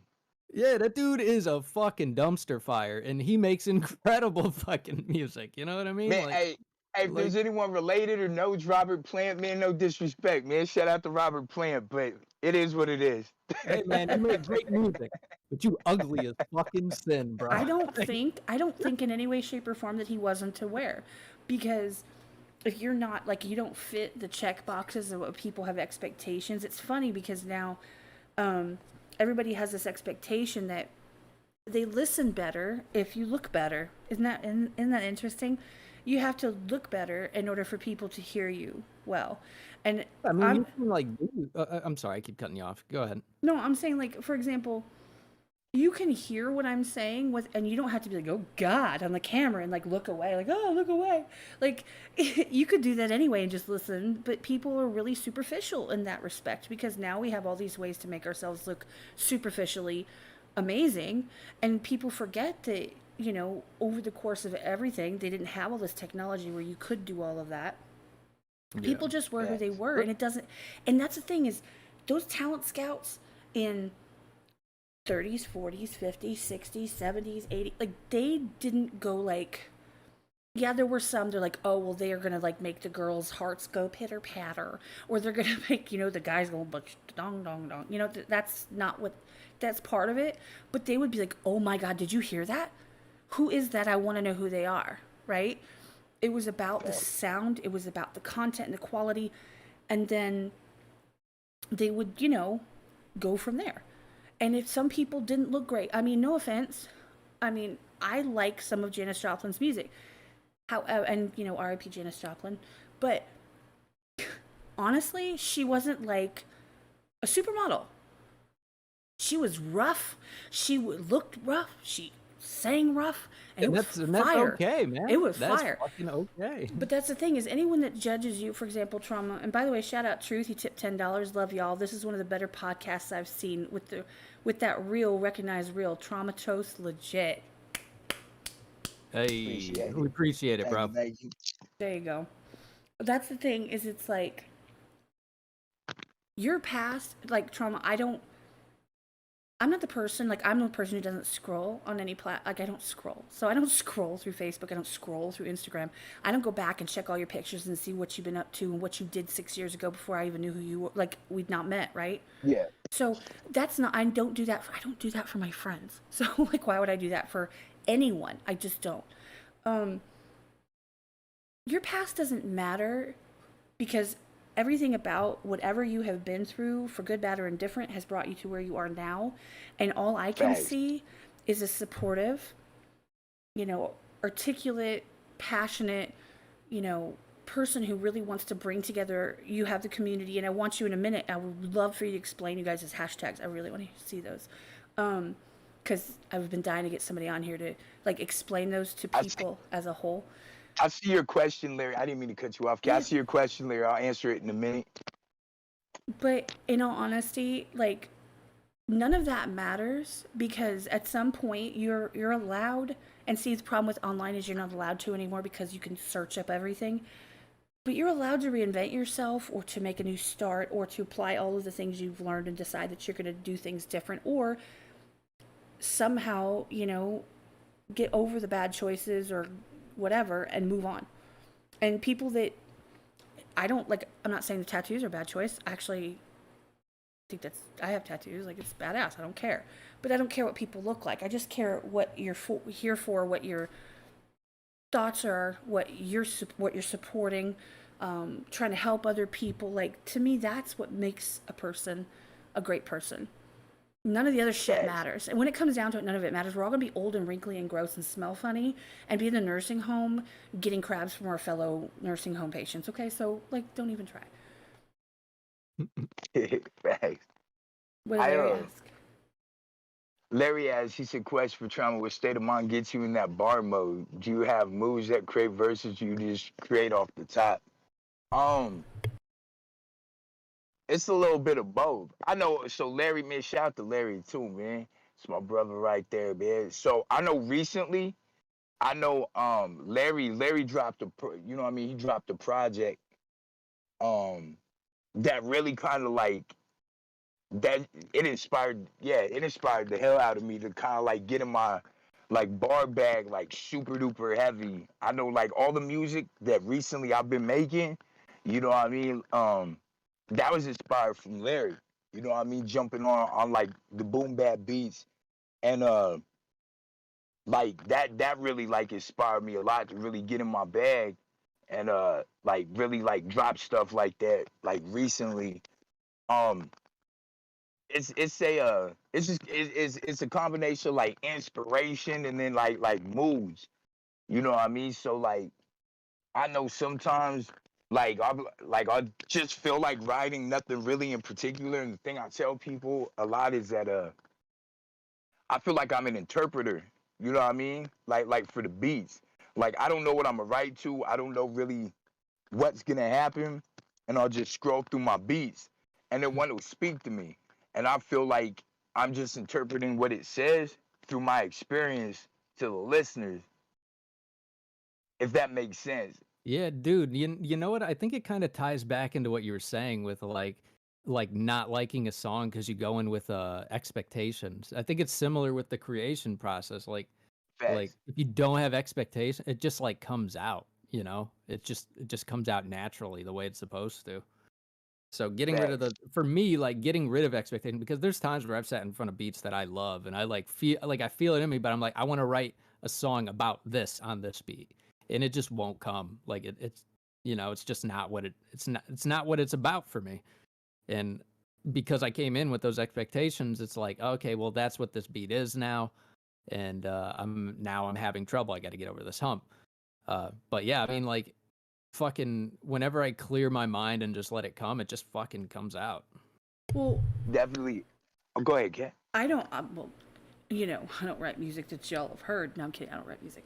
But I just feel like there's a difference between setting goals and sitting down and having an expectation. It's kind of like, oh crap, I got to get my homework done by the end of the day versus, man, you sit down and you write a story and then you save it. This sounds stupid, but save it in your journal for later, right? Like, because it's like, man, that was a really good fucking story because it came out of your head. It actually came out of your head rather than like setting those parameters kind of mutes you a little bit, right? Like it kind of forces you into this tunnel. Now I actually could understand where you're like, look, I truly want to make this type of a song, and so you kind of go for that. Like you have like an idea of a pattern you kind of want to follow, or maybe there's some things you want to touch on.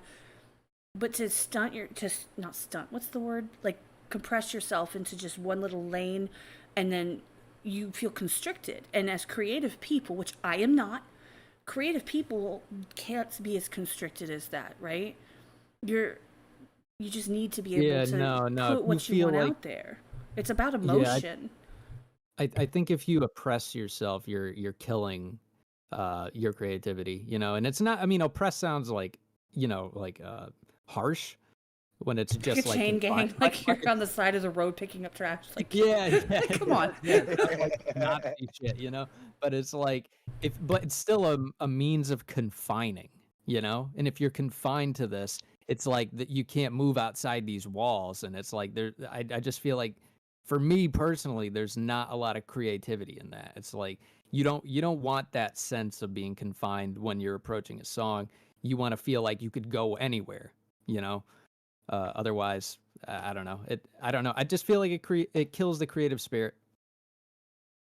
What's crazy is like I have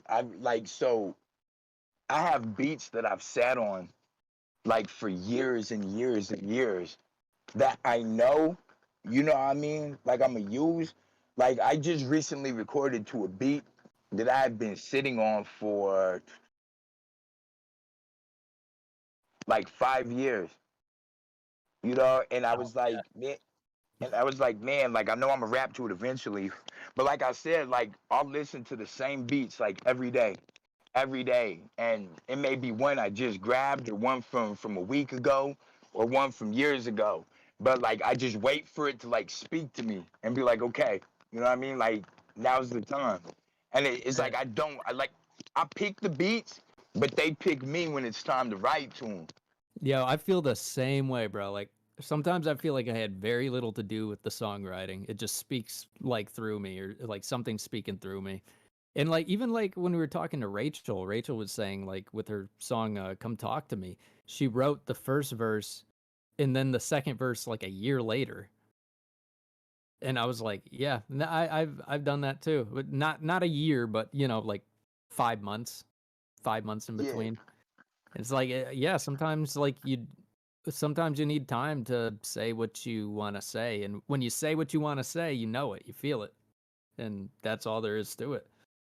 See, I'm kind of weird in that aspect. Like I'll sit down because I write pretty quick. I can write like a whole song like anywhere from like 20 minutes to like 45 minutes. 45 minutes is about like my top. And like I have a rule with myself because you know we get real like what's the word? Real critical with ourselves as artists, you know, but like, oh, maybe I should switch this. Like once it's on the paper, I won't allow myself to change it. So like once it goes down, like it's down. So yeah, I write all my songs usually like in one sitting. Like sometimes occasionally, you know what I mean? Like if I'm writing before I go to bed, like I'll wake up and finish it. You know what I mean? But usually everything's like in one sitting. And once it's on the paper, that's it. It's down. Like no changing it.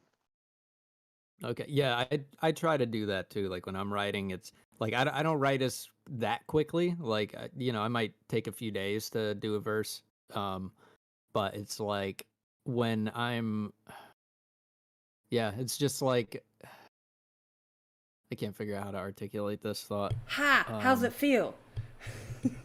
Yeah, no, it's that's the thing. It's just it's a very fickle process and like everything like see because I'm like thinking all these different things and I'm like when I'm trying to explain myself it's like well I've betrayed that and I betrayed that and I betrayed that. It's like there's really no rhyme or fucking reason to this shit for me. It just like it's like sometimes you gotta like betray yourself to feel that sense of creativity, you know? Well, see, that's the thing because is if you just have a process then it's just you're confining yourself again. y'all have different approaches to it, and I think that's badass. I love hearing it because if everybody sounded the same, then why not just like find one person, have them do all the damn songs, or, you know, and be done with it. But everybody does it differently. Some people do it, you know, as therapy. Some people feel moved. Some people do it like whatever's happening at the current time. Some people, you know, there's all these different reasons that people get motivated to go to write something. They hear something, they think of something, something pops in their head while they're taking a crap, like whatever the case may be. I know that's Larry's thing because he's told me. But y'all know I'm right. But on the flip side of that, that's what makes everybody unique because here's the thing. There is no right or wrong, I don't think. Now, here's the only thing that would make me a little concerned, and I think it would work, and I'll give you an example where it could work. The thing that would make me concerned is if, for example, you had a song that you wrote or you started writing like 7 years ago and then now, and like your whole life has changed, everything's different. You're not the same person. right? So you have to Facts. assume that's coming across in your music. The one way that would work, this is just a thought, like my brain going weird. That'd be kind of cool though if you were doing some kind of an anthology, right? If each verse was like a new chapter and you happened to write that at a time where maybe you had a lot of negative shit going on and you were like the first verse is like you were super angry or something was wrong. And then the next one is when you finally found your peace in life and you kind of like it ties together because then not only they can hear it, and that's the only concept I could think where that really works really well. It'd be kind of cool though if somebody's like, "Hey, I wrote this then when I was like an R&B song with like I want to find someone to love. I'm so lonely." And then suddenly they're like, "My badass bitch. She's here. She's my ride or die." Like you found him, you married him, and then you wrote another verse like 6 years later. That'd be kind of cool. But everybody's different. And so there's no comparison. It's just how y'all do your thing, right? There's no right or wrong, I don't think. That's it. That's a hit, Cat. When are you recording that?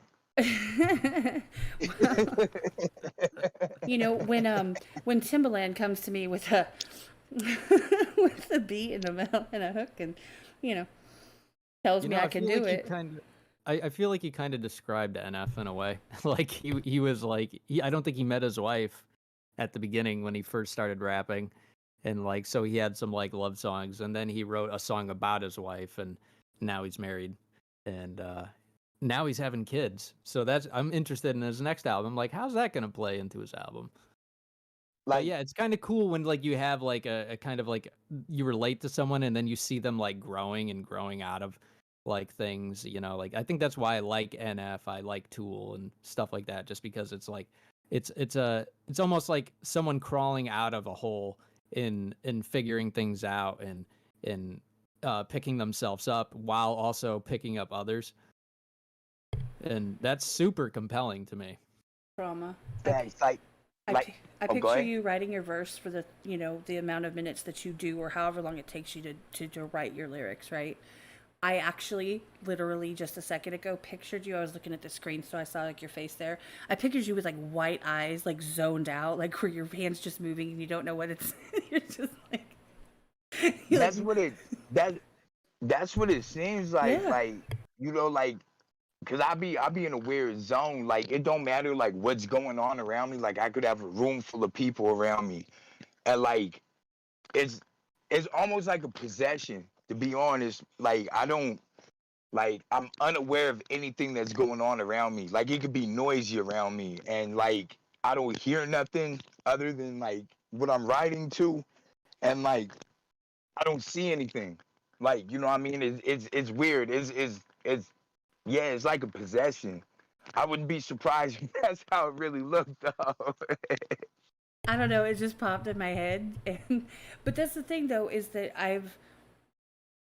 I don't do it very often, but every once in a while I'll like be like, you know what, I need to say something, and Skullz knows this because I've shared them with him prior to like when I would go live, we would go live, whatever, on a specific topic. Like, look, I wrote something up this morning. And we're not talking about the one from the other day, Skullz. That's not what I'm talking about. Like, I need to make a disclaimer about something. I need to like, I think one of them was, what was that really? Oh, the mental health topic with Rachel. Remember where I kind of gave the whole spiel? Oh yeah, at the beginning of it, right? Right. And like I think there was one other one where I gave a spiel like, look, I want to make this very clear. And then I think I put like this will be tolerated and this won't, like that kind of thing. That's not the same as writing lyrics. I get that. But the thing was, it's like I couldn't not jot it down when I thought of it. I was like in the shower or putting my contacts in or something. And I stopped, literally grabbed my phone and like typed it into the notes thing and then fixed it later. But it was one of those things where it had to come out because I felt like it was necessary in that moment. And I think that what you guys, that's how I rationalize what you guys are saying. Yeah, it's the same sensation or the same phenomena. That's what I'm saying. I know like, oh, go ahead, my bad. No, it's on you. Like I know like what we were speaking about earlier. Like I used to write songs, like about strip clubs about like, you know, just women and you know, like things like that, or you know, I make references like that. But like I'm married now, so when I do make like women references, you know what I mean? Like I reference my wife, like I don't write those subjects anymore. You know what I mean? Like that's been like a part of the growth, like with me as an artist and me like maturing and growing. It's like certain things, you know, just like aren't part of, because I write everything, you know what I mean? It's like a part of my life. You feel me? Like if it's not something I'm currently doing, it's a reference to like my past. But you know, I'm married now, so like I don't even see a need to like revisit like song content wise, like even that part of my life, because it's not it's not like an important, it's not part of my story. It is, but it isn't part of my story. You know what I mean? Like when people like look back, you know, at my legacy, they ain't gonna be like, oh man, he sure did his thing in the strip clubs. You know what I mean? Like you know what I Right. mean? So like, you know, there's no need, you know, for me to talk about that. But like, you know, like the other subject matter, like, you know, like I'm a like, you know, I reference like some gang lore, you know what I mean, like in some of my subject matter, but like not in a way to glorify it. It's because like that's a part of my life. It's like a part of a chapter of my life. You know what I mean? When I used to be like an active gang member, I'm not an active gang member anymore. So there's no need for me to like revisit that. But you know, it's like a part of my story. It's like part of what people know me by. You know, up here at least. You know what I mean? So like, you know, I reference some things, you know what I mean, like from that part of my life. But like the things that I see that aren't important anymore, you know what I mean? Like or aren't like an epic piece, like where, you know, in my timeline where people will be like, oh yeah, like I said with the strip clubs, right? Like that's not really an important piece of like who I am. You know what I mean? Like or where I'm at now or what led to me being here. So I don't reference stuff like that. Cause I make my music as authentic and genuine, you know what I mean, as I possibly can, you know, from like just all kinds, you know, all kinds of things. But I only take like the pieces of my life that I feel like, you know, are a facet that people, you know, will acknowledge like when I'm gone, you know, or later on. So it's like you can see the growth of my music. You know, like you can see the growth as an artist. And I feel it's like bad when artists just they box themselves or they stay stagnant. Like that's not how life works. You know what I mean? Like Well, you're not just. Oh my bad. Go ahead. no. I was from what you're saying. I feel like it's like a. I'm trying to think of a good way to like make it a compact concept, like a movie. So there's a movie, beginning, a middle, and the end, whatever. So this is your timeline. This is your life. This is the things. So if you were to literally open a window on a specific day, week, year, month, whatever of your life, what you're saying, and this is what I'm hearing from you, is that your music reflects that moment, what you're doing, who you're around, what's important to you. So if you would close that window and you move forward or backwards, depending on where you are at the timeline, and they open that window, your music could sound different. In other words, there are certain things that you talked about that you don't anymore because that's just your priorities have changed, you know, one way or another, depending on which direction you're going on the timeline, right? Like you could literally open a window, and at that moment that you wrote that song, this is your life. Facts. Actually, the movie analogy that's perfect. Like if somebody were like like the stuff I rap about now, it's like if somebody were to make like a movie of my life. You know what I mean? There's stuff you're gonna leave out because it's not so important. You know what I mean? It's not such an important piece to the story. You feel me? And so Mm-hmm. yeah, actually that was like the best. Yeah, that was the best summarization I think anyone could have made. Well, I mean, I was gonna do that or a Subway sandwich where you like cut a slice out like towards this side or that side, like you cut a piece out, and that piece is what your life was at that time. But it doesn't mean that the meat, cheese, and all the toppings looked exactly the same as it did like on the other side, right? So I'm just saying that was the other reference, Yeah, but I decided not I, to do that one. I think the movie was great. Yeah. Now I'm just hungry, so thanks. You're welcome. You just ate. Shut up. I don't want to hear it. Drink your coffee. Not enough. He's got that metabolism, cat. You Oh, yeah, know, bro. Well, how about this? We'll meet it's- in the middle. You give me some of yours, and I'll take away some of yours, and we will be happy. Let's do it. Find a doctor. We're doing it. Fuck it. But I yeah, see no, everybody like, showing up in the chat. By the way, I just wanted to say thank you. I see 307. K Legend is here. Who else did I see? I saw Dag Nabbit. I scrolled past it. Give me a second. Philosopher is here. I don't know how Chill Rock is still hanging out in his bathroom at work, but hey, shout out to you, bro. I love you. He probably opened the bathroom door and was like, yo, anybody got any Tums? Anybody got any Tums? Like, I'm trying to get back to work, man. I'm trying. Pepto-Bismol. yeah. He sings the right. song You to all right them. in there? No, I just wanted to shout them out real quick. He's downloaded like fart and poop noises from YouTube. He's just, He's like, got a playing them. soundboard set up in the stall. Oh. Like, At this point, someone thinks he's doing drugs. They're like, gonna walk out with a fucking needle in his arm or some shit. George. Oh man. well, I did have Ridiculous. something I did want to ask you, Trauma, a little bit. All right. I was curious.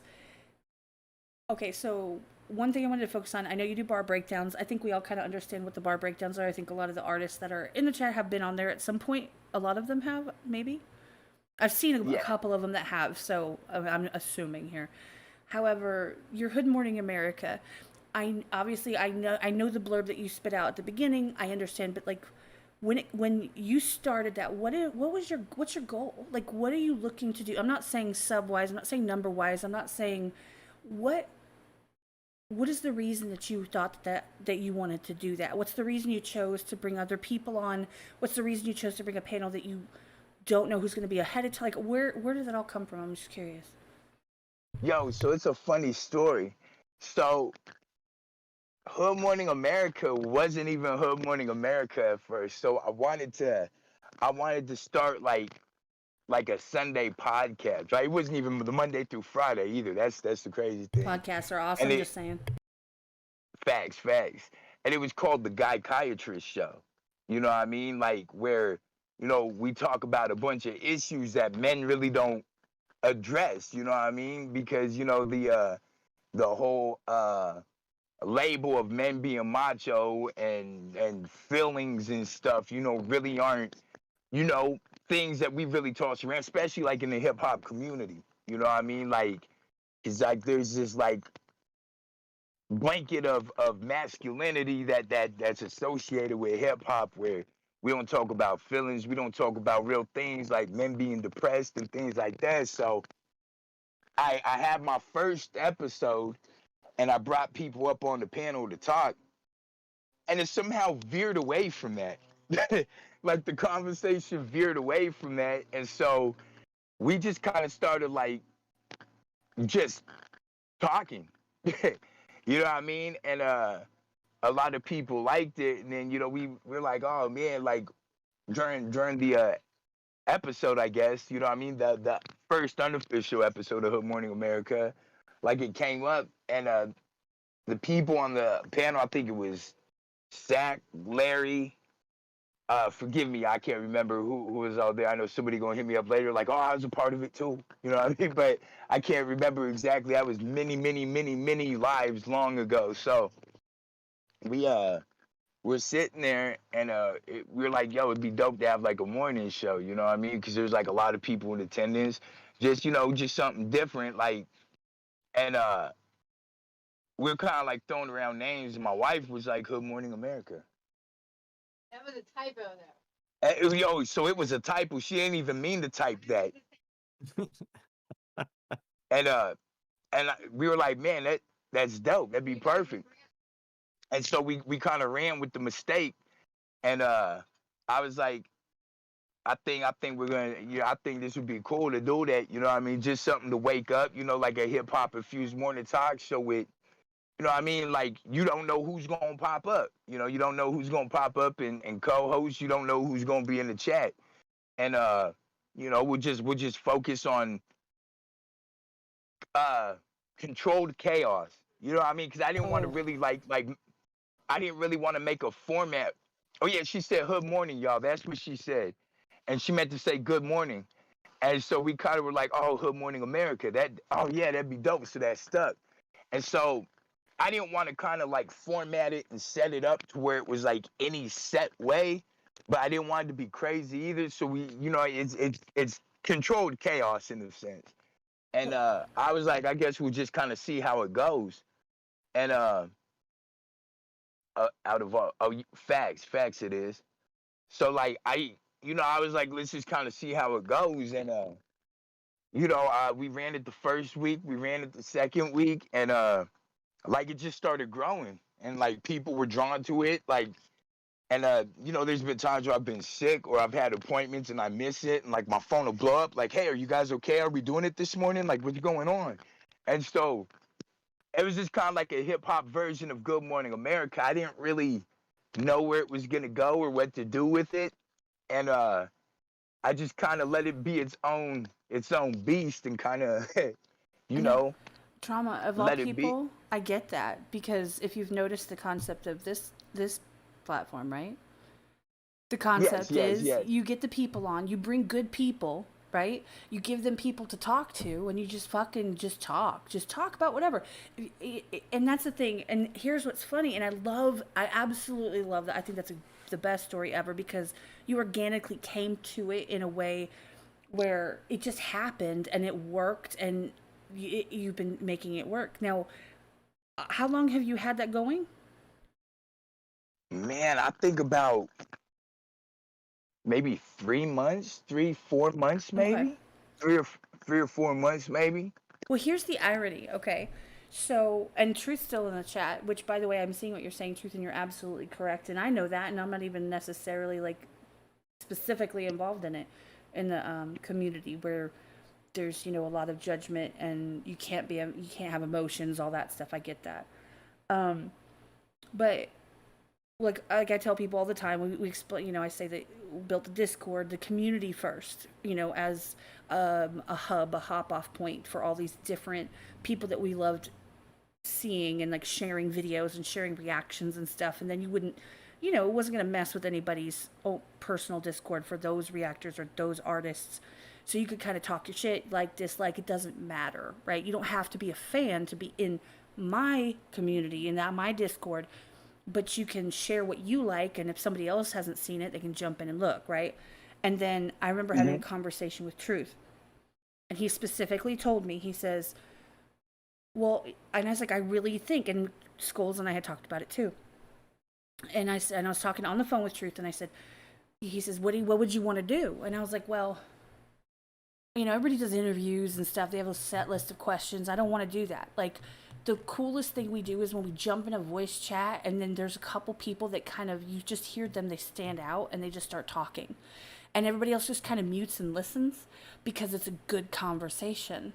Those late night one, you know what I'm talking about. And I was like, all these people, I said, I'd love to bring content creators on, or whoever, was the conversation we had. And I said, just a normal conversation for not normal people. Right? And he's like, well, what would you do? And I was like, talk. And he's like, but like, about what? I said, I don't care. It doesn't matter. Just have a conversation. And I said, if I want to know what setting you put your treadmill on, it's fair game. It could go that direction. And that's how this has happened. And then, of course, everybody knows the story about how me and Skullz where I was trying to test settings, and I said, what does this button do? And then we were live. That's how that started in January.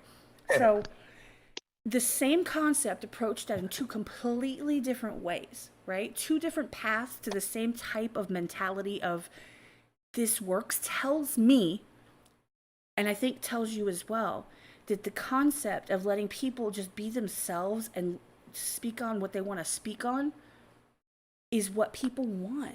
It matters. At least it matters to all the people that matter to me. I'll tell you that. Exactly.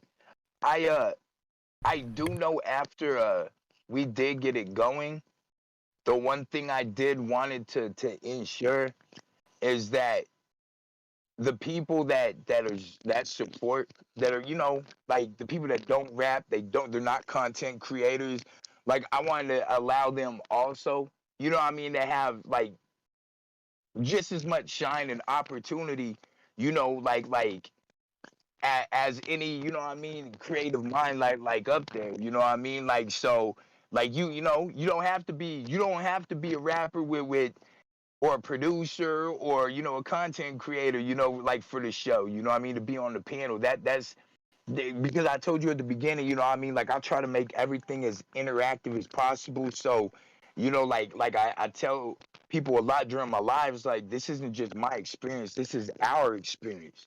You know what I mean? Like this is our thing. You guys are just as much a part of, you know what I mean, my progress as me. And I think like with Hood Morning America, like that's really where I get to like express that, you know what I mean, to people. Because I've had people that up there on the panel in the morning that, you know, they don't do anything but just like support. Which I'm not saying I actually, let me rephrase that, because it sounds like I minimize like what they do, because y'all are definitely the most important individuals out of this process. If I'm gonna be 100% honest, because without the supporters, I'm just an idiot in front of a camera, or somebody making music for myself and my wife to listen to. You know what I mean? So let me retract that. I definitely don't want to minimize that. But a lot of times, you know, the supporters, you know, they tell me like I don't have any skills. I don't do anything. And I'm like, come on, man, like you're the most important piece of this puzzle. But it allows them, you know what I mean, to get shine for being themselves. You know what I mean? Just as much, and don't nobody else know, you know what I mean, like how they contribute to the culture, how they don't contribute to the culture. All they know is that they're in the spotlight, you know what I mean, next to this person and that person. And you know what I mean, like I'm not gonna tell the people watching, you know, oh, you know, they don't create anything, you know what I mean? So it's just like the intrigue, and it allows other people also to be like, wow, you know what I mean? Like I could be up there too. It don't even matter, you know what I mean? If I work at McDonald's, you know what I mean? If I'm the manager at a Fortune 500 company, it don't matter, you know what I mean? Like I'm an equal. You know what I mean? I feel like that's the most important aspect of Hood Morning America, is that everybody feels equal regardless of what they do, and that their input and their say-so is just as important as the next person, regardless of how they may be viewed on, you know what I mean, like on the level of recognition. Right. So for their, like, for example, it puts everybody on an equal playing field. Everybody's on an equal plane, right? And I get that completely, Yes. because this platform, what I focused on, and anybody, and Todd obviously was there for the chair cast. Thank you for that one. It was hilarious. I remember that. But it started, and one of the things we did is give the content creators an avenue to speak to their supporters or people that fuck with reactors and stuff, about things that they deal with that people don't know, to humanize them, to normalize them, so that they're not just the person on the screen. It bridges that gap to a point, right? But giving them an outlet to get their thoughts and stuff across, right? And then, you know, obviously the same with people with their music. It's not all you're more than your music. You're a person, right? And you're not always Fact. doing your music every time, every moment of every single day, when you're breathing, when you're scrambling your eggs. You're not always only doing your music, and you're not writing a lyric about it. So you're a human being who thinks about random ass cat videos that you see when you happen to scroll through something, right?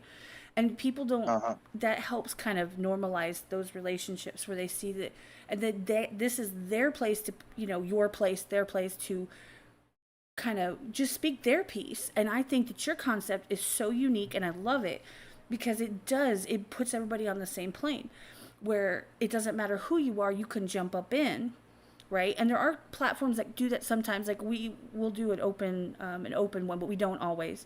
But that's why you guys need to, if you haven't checked it out, by the way, his channel's in the description. Most of you have, but if you haven't, you're missing out, because you can jump in there, you can go on the screen with them, you can go on live. You don't have to have a camera, like I'm sure probably, right?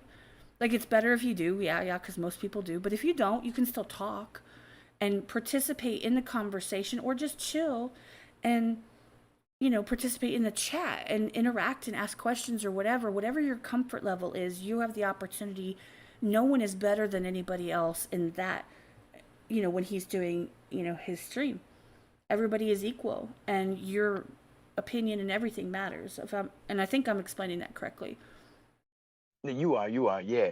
And that's the thing, like, a lot of times, you know, we be on some fuckery. You know what I mean? We just be cracking jokes and laughing.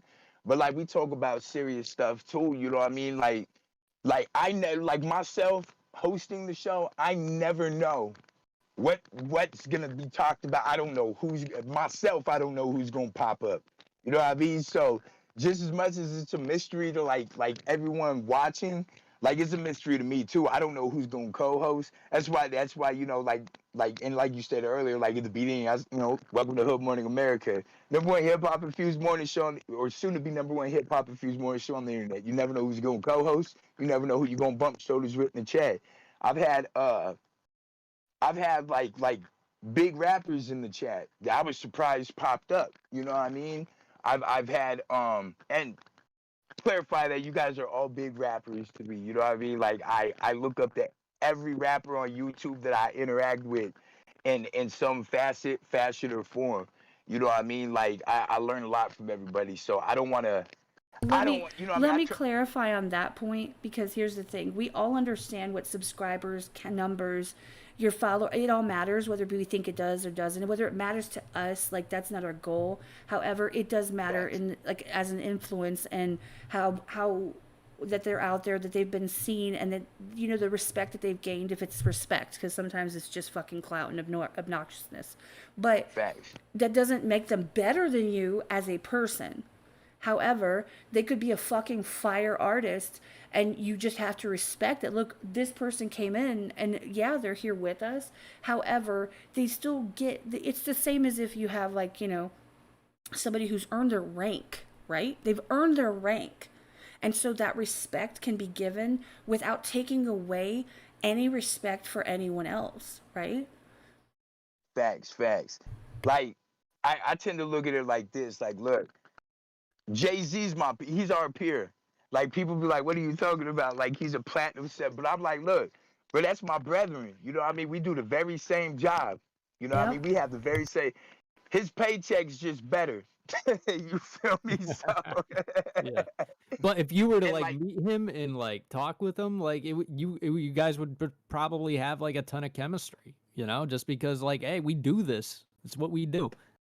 Exactly. You know? Like definitely. Like, you know what I mean? Like I said, like, you know, from Larry to Michi to you, Skullz, you know what I mean? Like every artist that I interact with, like I have like a huge respect and admiration for, because each one of y'all have like a different approach, you know what I mean, to the same thing. That like we all rap, but you guys have different approaches. You guys have different thought process on how you approach, you know what I mean, stuff. And like I'm a learner. Like I love learning. You know what I mean? I love learning. I like observing people. And so like the artists I interact with, like there's like, and I don't, you know, I don't think I've ever like really said this to any, you know what I mean, like anybody. I think it's probably like my first time like publicly saying this, but like it's a respectful admiration that I have for each artist. I don't care if they're like sub counts lower than mine, higher than mine, because like I said, I don't really pay attention to that stuff. I remember streaming when there'd be like 0 people in there, and like one person would pop in, pop out, pop in, pop out, and it's just, you know what I mean, like it's not like about that. I mean, it's cool, you know what I mean, because like it helps build up, you know what I mean, like for my resume, it's cool, but you know what I mean, it's not about that. So like every artist and creator, cat, you know what I mean, like I have a respectful admiration for that, you know what I mean, like I can learn from, you know what I mean, and like, yeah, I really appreciate all y'all. You know what I mean? Like, and I have like I said, an admirable respect, you know what I mean? And like I look up to every artist, you know what I mean, for different reasons and different facets, and like it's all respect based. And yeah, like if that isn't there, you know what I mean, I don't pay attention, you know what I mean, to cause some artists are just dickheads, you know what I mean, assholes, and Facts. they talk down to people. Oh, you only got this, I don't want to interact with you. And like I'm like, all right, cool, like I can't learn nothing from you because you're an arrogant asshole. But like the rest of y'all that I do actually interact with, like I have I had admiration and respect for y'all, you know. Yeah, numbers don't mean shit at the end of the day. I mean, at least not to me. I mean, What fucking impression like you've left on someone as a person does, right? Whether it be through your music or Facts. your personality or your interactions, the impression you've left on someone is long lasting. A song comes and goes. Yeah, you might play it on repeat, but not everybody will. But those personal connections you make with people, whether it be superficial, sort of superficial, like they're watching and you're speaking, but they still are there and you appreciate them and they appreciate you, that goes a lot further. Same with you guys' lyricism, right? With your songs, your music. That someone's like the moment in Skullz, you told me this a million times, Trauma. We haven't had those conversations, but like the moment that someone says, thank you, because that song, I needed that. Or whether, let's say it's a sad song, I needed a good cry, or this really hit me a different type of way. Those mean everything, right? Yeah, bro, Facts. fucking the days back where we were really pushing pins and needles and shit, and like we were getting emotional reactions and shit off of that. It was like that was getting heavy, man. Like it was a lot to take all that shit in, you know? Like we had a few criers, you know, which like for me, like I don't like we were talking about, you know, guys are supposed to be macho and shit. Like that like the way I look at it is crying is a part of the healing process. And it's like if I can help Definitely. someone heal, like that's fucking amazing, you know? Or just, you know, because like sometimes we cry for with things because we just relate to them deeply. And then it's like, oh, I'm not alone. You know, you get that sense of I'm not alone. Like this isn't just a me problem, you know? And yeah, man, Or maybe those someone few needed months, you to put it into damn. words. Yeah, that's true Whether it too. be something about really deep with them or something that, for example, like trauma was something in your life that you're speaking about, speaking in a specific way that it resonates with them, where they feel like they're hearing it from someone that comes from where they're from, right? And like Skull's the Yeah. same way. Like you guys could literally take the most vanilla, you know, song and lyrics and that are deep. I'm not saying that it's like lame. I'm saying just like the most, take off all the extra bells and whistles, take off all of the cultural contexts of that, right? You guys could both do those and hit different people just because then you add on your own spin, right? You add on your Yeah, own. we could turn missionary into Froggy style, you know. I was more thinking like you have like chocolate and vanilla, like you've got people that are talking about that are coming from one place and then someone's coming from a different place, and maybe the way that you use the words, the pronunciation, even the flows that you use, you could use the same lyrics, you really could, and you could change it up and you would hit all those people that really fucked with you, Trauma, or you, Skullz, and they might not fuck with each other. They might, it hits them different because you're speaking in what they understand. Whether it's because of the familiarity, it doesn't matter. It doesn't matter. Fact. Like It's Fact. everything. almost like acting sometimes, you know, like sometimes it's like about embodying the role and saying it how that person would feel or how you would feel in that situation, you know? Because I mean, Definitely. like with pins and needles, like I was never addicted to drugs or anything, but I've seen so many people in my neighborhood and you know, in my family go through it, and like I know it well, and so I was like, let me kind of assume the role and dig into it a little bit. And Like, when no, go ahead. go ahead. No, I was just like saying, like a sports broadcaster, like you know the game very well, even though you're not on the field, but you know it well enough to be able to the viewers, the listeners, be able to broadcast it to them. That's a perfect analogy. No, it really is. Really? Yeah. I do want, however, trauma. We're at that. Holy shit, we've already gone 2 hours. That's crazy. It don't even feel like it. I know, right? I Ooh. really like if before. I don't know how long you were wanting to go. I mean, I'm cool with whatever, but I don't know what Skullz is like. But I want you to touch on your hashtags. You know, your hashtags are a thing. I see them everywhere. It's cool. I would love to just get kind of your take on what they mean and why people are putting them there. Not just like, oh, well, we told you to put this hashtag, so they did. Like, there's a meaning behind it, and I really want to know. Okay, yeah, no problem. So like the HITM, that's my wife and I. That's our entertainment company. That's a history in the making. And like I came up with that concept when I was in prison. You know, I was like, man, I laid out a blueprint. I was like, this is what I'm gonna do. And then, you know, I got out, you know, got the business license and bam, you know what I mean? Like here I am now with that. So like that, you know, that's like my brand. The network, you know, I know everyone's familiar with the network. You know that's a conglomerate of artists, you know what I mean? Content creators, the you know, digital designer, just the group of us that have come together, you know what I mean? So yeah, there's okay, I'm trying to think. Okay, so yeah, it's a group of us that came together that you know what I mean, used our resources to build each other up and just, you know, help each other grow. And the best way I could say it is like we function like a record label, but with the joy of being like independent artists. And then that's that, you know, the network conglomerate. And then the network umbrella, you know, is something we started doing. That includes, you know, individuals like you, Skullz, you know what I mean? Blind I Sight, gotcha.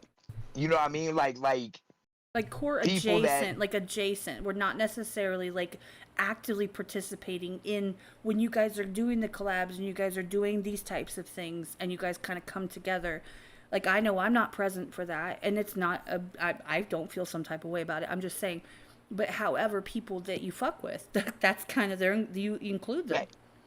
I got you. Thanks. It's yeah. Is that like a like reference to under my umbrella, Ella, like you're well, keeping us safe?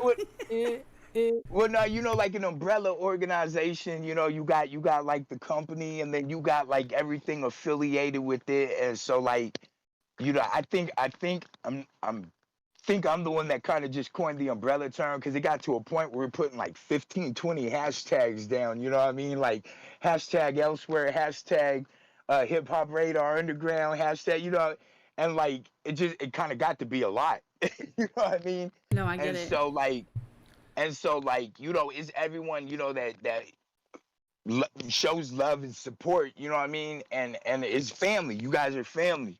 You know what I mean? And that aren't per se like network members, but we consider y'all network members.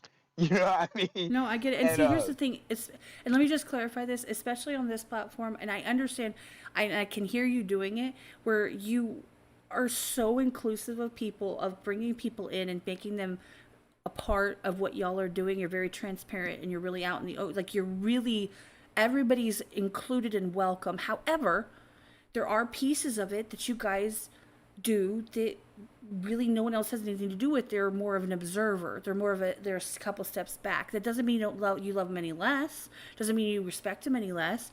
It's just it's like me and Skullz, right? It's me and Skullz. Like just because we fuck with all these people doesn't mean that like on our platform, like when it comes down to it, me and him are gonna be talking and we're gonna figure it out, and because we're here doing this, right? So at any point in time, don't ever, I feel honestly like you don't ever have to say that because everyone knows that you guys are so kind and appreciative and respectful to other people. You don't have to say, to like, you don't want to push someone down like, well, you're not part of the network. Well, they're not, but they are welcomed. You know what I'm saying? Like they're under that umbrella. They're in, you see them, right? But when you're talking Fact. about like the core people, they know they're not a part because otherwise they would be involved, right? So, and it's nothing against them. So I just wanted to say I really appreciate that you're trying to make sure that everybody but I feel like you really should be like, no, there's the network, and then here's the umbrella, and then everybody's welcome. Everybody is, this is the place you can be, right? And there's the thing, I keep seeing the we family, which I feel like that encompasses that part. Am I wrong? Facts, yeah, it goes along. Yeah, it goes along with the umbrella. With the whole umbrella. Like honestly, like I know, like amongst the core members, we consider y'all part of the network. You know what I mean?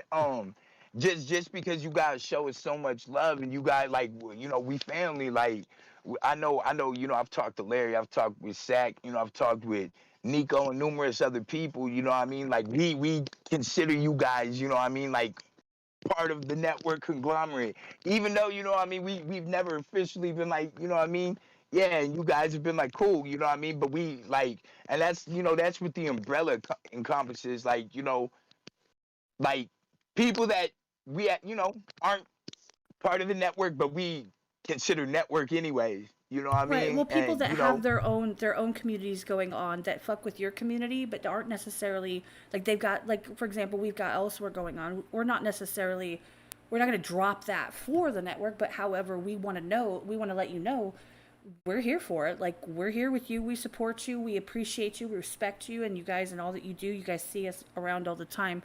Like, we love you all to pieces. So I get that, because there's got to be that's your way of acknowledging the people that have their own thing going on, but still fuck with you and you respect them back, right? facts. I mean, yeah, like even like within the network, like like when I do my hitm stuff, like on my own, like that's me. You know what I mean? And like everyone under the network has like their own, they got their own branding, and like that was like the main emphasis with the with the network is like we're not telling, we didn't want anybody to drop what they were doing. It you know what I mean? Like your brands and your brands, we're just, when we come together as a collective and we work together, to build each other up, that's what the network is, Like it's definitely not, drop what you got going on.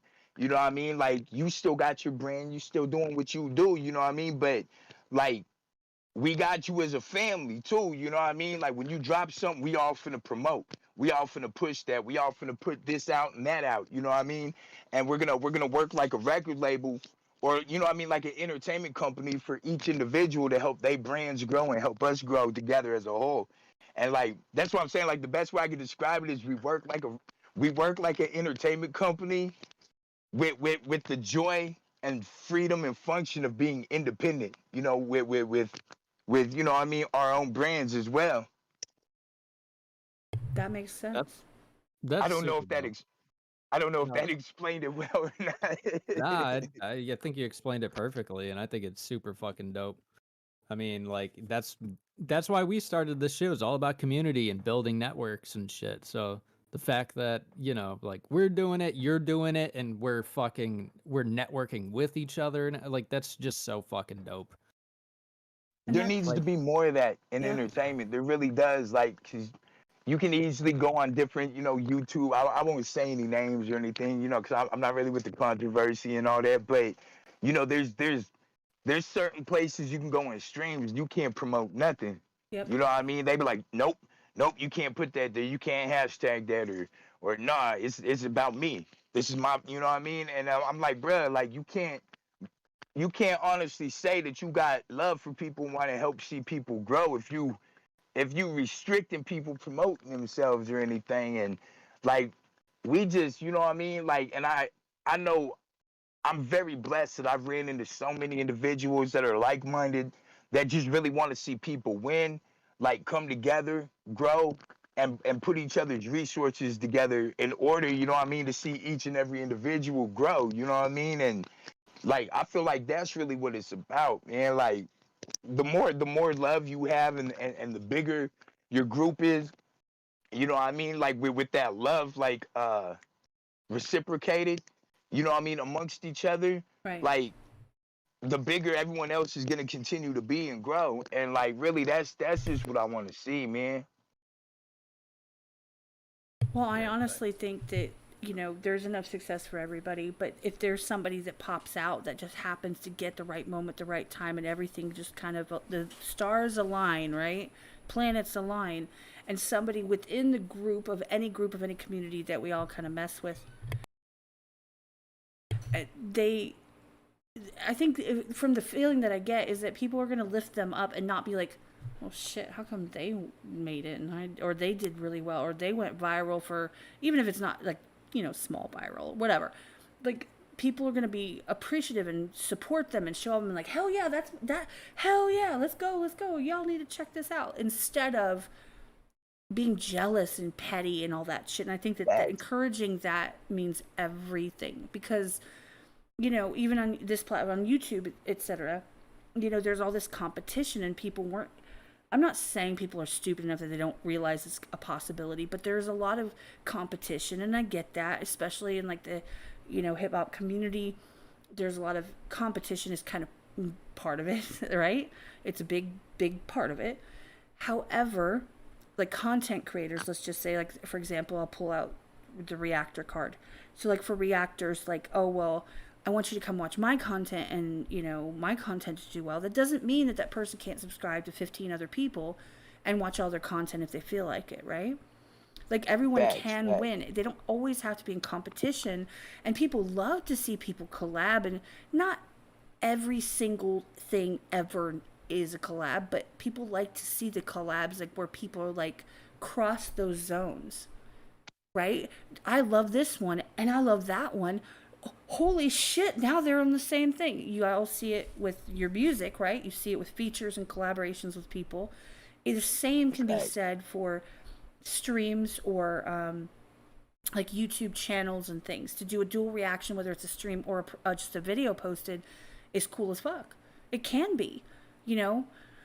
I just think that, you know, everybody can, it's possible to lift people up, and all we can do is the best that we can with what we have. Lead by example, show people there's another way. Definitely. Have a good one, Jess. Thanks for being here, hon. Hey, see you, Jess. Yeah. Take care, Jess.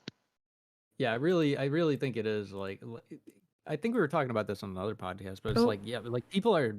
Before you start, let me do this. You're right, Chad. I'm so sorry, because when I talk, I look up into the sky for no apparent reason, and my kid came in to bring trash out. I mean, she walked through my office. So I had muted, and I was like trying to like be all sneaky about it. Todd tipped $10 for some cheap liquor when Truth gets to town. Thank you. I need that. Nick gets spoiled with top shelf stuff. Gets sent to him. Got you. Thank you, Todd. I appreciate that.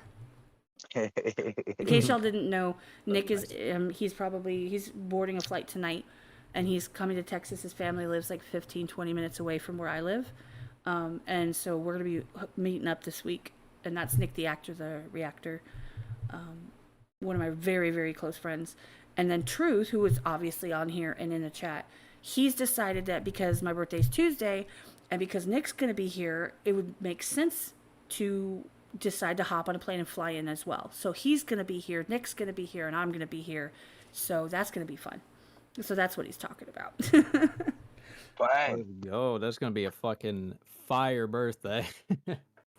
Facts. You better go shoot guns with Nick. Oh, yeah, that's right. I did ask him to teach me how to shoot a gun when he was here. That's right. I mean, come on. That's a birthday, dude. That's a fucking birthday. But, Trump, I didn't mean to cut you off. What were you saying? I'm so sorry. Oh, no, you're good. I think Skullz was about to say something. Oh, yeah. No. Okay, yeah, we were talking about, like, leading by example and everything. And I think we were talking in a previous podcast that, like, it was like so much of what blows up on the internet and what catches on is negative. Probably because we're more attuned to react to negative emotion, you know. See people who get like 99% thumbs up and then they get 1% thumbs down. They're like, motherfucker, my life's ruined. Like, they freak out. It's like, but it's like not that big of a deal, dude. But yeah, I mean, it's just easier to get people to react if it's negative for some reason. And it's like, we need to lead by example by being positive and making good content that way. But yeah, I mean, like, dude, every time I go on fucking like any social media, it's like half the videos that blow up. It's either some negative shit or something about an animal, like a cute dog or some shit, or a cute Fact. girl. Yeah, but you know, like but go you ahead. rarely see the positive thing. Like, I was really surprised. I got a recommended video of some dude who was just like sitting in the like he must have been in New York. He was sitting in the subway and he would just draw people and then give them, and he was like a amazing artist.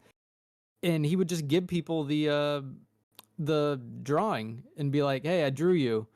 And they'd be like, "Oh my God, this is amazing." And it would just like light them up. And I was like, "Damn, bro, like I feel like I never see shit like this like getting recommended to me anymore. It's just all negative shit, Facts. you know? Political negative shit, or just some kind of the latest controversy. You know, it's like, bro, like, can I have some positivity in my feed? You know, like I'm not feeding into all this negative stuff. Sometimes I even like, you know, I hit the three buttons and I'm like, I want to see less of this, you know? But it just keeps popping up, you know, just because Right. that's what's successful in the algorithm. It's like, now, like, if people like, if like people start networking like we're doing and we lead by example and we show positivity, I think people will respond to it. And it's just a matter of overriding those algorithms by keep pumping out good content and positive content. Yeah. Definitely. No, I absolutely agree, and that's why I encourage. And not everybody jumps on board. It's okay. We've got a shit ton of lurkers in our communities. Like I'm talking about the Discord.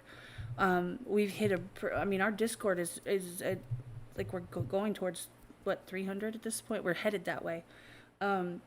And we generally have 50, 60 people, 40 to 60 people online at any time generally. However, a lot of people, they mute it and stuff. They come in if they feel froggy, right? And that's cool. We don't mind. Content creators, and artists, they mute it, but they stay in it just for the support, just to be like, hey, I'm still here, right? But we do have different like aspects. Like we try to help with that. So, for example, hey, so and so is live. There's a going live channel, or hey, like Skullz. There's an actual like we have a Skullz street team in there where anyone that's interested when he drops music or someone reacts to it and we ping them and they can ignore or they can show up. That's why you see people showing up like they do, because people will post it and you can post stuff in there. And generally, when something's going on, people either can show up or not. However, there are certain times, right, where like, look, this person, come show them some love, like let's just do it. And you tend to see more people showing up all in one shot. That's where that comes from, is because people are like, look, it doesn't take anything to click on a video, drop a comment in the chat if it's a live stream, hit the thumbs up and say, I can't stay, I just wanted to say hi, show some love, which means they're hitting the like button because we know what to do. And then if they dip out, they dip out. It doesn't help your watch time, but every little piece helps. And anybody that wants to be a part of just encouraging people and helping each other out. I see a lot of people in the community, and I'm saying the community as a whole. I'm not saying my community, but I'm saying my chat. I see people consistently show up that don't have to be here or have their own thing going on. That means everything, right? Because I know I can't show up all the time. And it breaks my heart and it makes me mad. And Skullz hears it. When I get really pissed off and I vent, he gets to hear it all.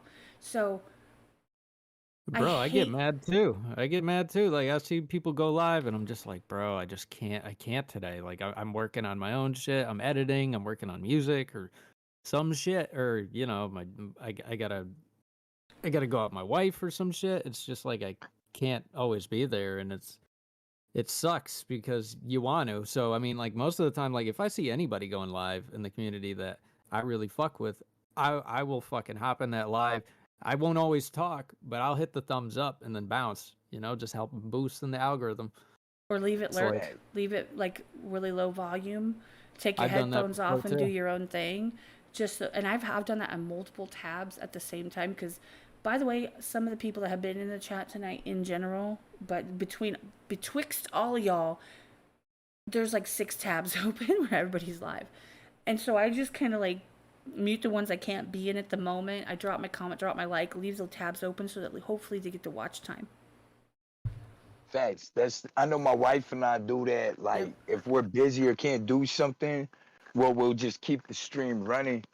Or like if I'm going to bed early and somebody's streaming late at night, like I'll keep the stream going and just go to bed and let them, you know what I mean, let them get their analytics and their analytics stats in, at least for me, you feel me?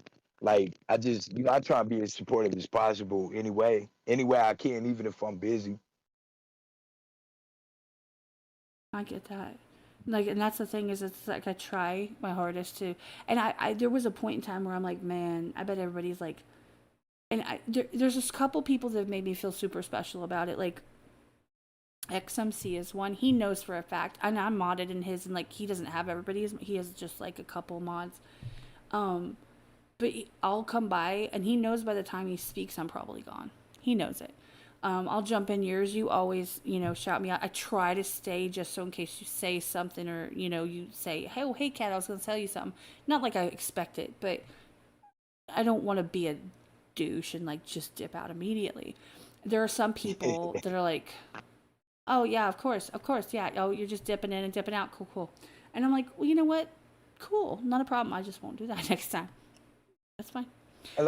Because it takes time out of my day. It takes me going through, and I literally, like, when we get off this live, the third thing I'm going to do is going to be going on YouTube, refreshing my screen, and going down and seeing who's live, hopping in there, saying hi, dropping a like, and then I go through all those. I'm going to jump off there, and then, like, figure, like, that's just part of my process. So for people to appreciate that people are trying to do whatever they can, whether it's a tiny thing or sitting there the entire time, it all matters. Like I was talking to you guys about earlier, like it truly is, like it's like a whole full-time job in itself. Like even if you're not a content creator or musician, any of that, you know what I mean? Like just like some of the people that support and I'll see like in different lives, like the whole, you know what I mean, like the whole time, or even if they drop in, like that's a whole job in itself. You know, the support is like a whole job in itself. You know what I mean? And so, and like I understand, people got families, people got jobs, people got, you know what I mean? People, they work on music and they create content themselves. So I understand, you know what I mean? Everybody can't, you know what I mean, be in there like all the time. So like even like it means a lot, you know what I mean? Like even the lurkers, even if they don't say anything, thank you. You know what I mean? Like that means a lot, because if you're on your phone, you know what I mean, you're enabling the ability to make phone calls, or you know what I mean, like it in some fashion you're sacrificing something, you know what I mean, to show support in some fashion, form or another. And like I said, even if it's just for like a couple minutes or something, like I appreciate the fact that you acknowledge, you know what I mean? Like it all means a lot. It all really means a lot to me. And then if you add having careers, you know what I mean, or being a content creator or family on top of that, like it's like, wow, that extra means a lot, because, I know being a father, a husband, a content creator, you know what I mean? Like I know I know how much time that takes, so I know what it means, you know what I mean, to really, to show that support. So it's super appreciative, you know what I mean, like the acknowledgement, period, it is super appreciative, and I appreciate it and value the hell out of it. No, I that's awesome. Like honestly, that I literally, I didn't mean to like go completely quiet, but like my kid decided to ask me a question that didn't need to be asked at this exact moment, and then because I told her I'm live, I can't do this, decides to stand there and stare at me. What? I care more about the boxes I need to move than you're being live. So, and just stares and stares. I'm like, I'm gonna lose my shit in a minute. So anyway, I'm back. You should have stuffed her in the box. No, well, what I did was I somehow got her to like get her hand, like get away from the doorway, so I could actually I shut the door and locked it. So if you hear banging, that's what that is. Yo, Larry, you're not fucking kidding there. Blink twice if you're okay, Kat. Yeah, because you can see it on screen. I Blink, know. blink. Should I say it? Blink, blink. Right. uh, No, but Trauma, I can't thank you enough, honestly, for doing this with us. I mean, like I said, I always wanted to make sure that, I want to bring on people that are doing stuff that I believe, especially people, how do I say this? Especially people that are doing things that we find super important, because if it wasn't important to us, then why would we do it with our own shit, right? Like, honestly, let's just be real. And to, give you a platform to talk about yourself and your content and kind of what's behind it for people that might have joined in but don't know all the details. I think it's great to give you the moment to it be about you, because you make it about everybody else all the time, honestly. I appreciate it. So you deserve to be in the spotlight and have it be about you this time. And all the stuff that came up, I learned a lot. I'll tell you that. There's some shit I didn't know. We had a special guest. Who knew that? Hey man, if it happens organically, fuck it, let's do it. I thought that was a dope ass Thanks. conversation. I thought Truth had a lot to say about it, as well as you, Trauma. I appreciate it, man. Shout out the Truth too, man. Yeah, I love them to pieces. But I mean, I just want to thank you again for being here. And definitely, if you guys in the chat, I mean, I know a lot of you already know, but if you don't, check the description. His channel link is there. He does Good Morning America and bar breakdowns. If there's any artists that you're interested in, or their albums, or you just want to hear their take on things, he goes all into that on his bar breakdowns with specific artists. And also the Good Morning America, where if you could jump in and be a part of the conversation, no matter who is sitting next to you or on the screen with you, it doesn't matter, who they are, if they're an artist or if they're just a supporter, it doesn't matter. It's just a conversation. So check all of that out. At least stop in once, see if you fuck with it. At least drop a like, that kind of stuff. Show some love, because that's what everybody's about, honestly. Appreciate it. Skullz, I have a question. Yeah, bro. When can we get you in the barber chair, bruh?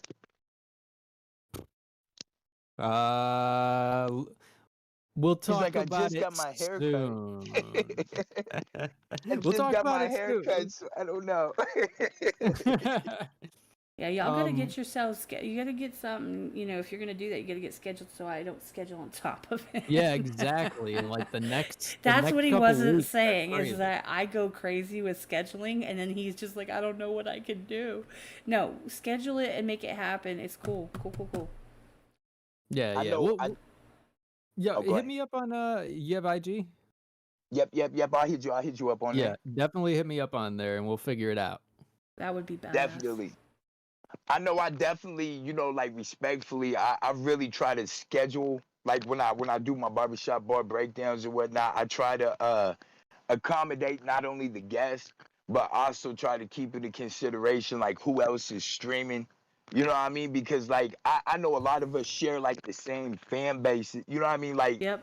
You know what I mean? We or supporters, excuse me. I hate using the term fans, but supporters. So like, you know what I mean? I don't like people feeling like they're jumping between mine, back and forth. Like I really try to schedule like around other people's, streams too. So that way, everybody gets the most out of the experience. And like people don't feel like they have to choose, or like I don't like doing it. I try to make things as easygoing as possible for everybody. Well, the really cool part about content creation, especially ones that are like the stuff that we do, right? It's there when we go offline, and you can go back and you can watch it back if you missed part of it. So if at any point in time that you guys have something scheduled, and we are, I encourage people to show up to whatever their brain decides to tell them to go that time. There's never any negativity about that.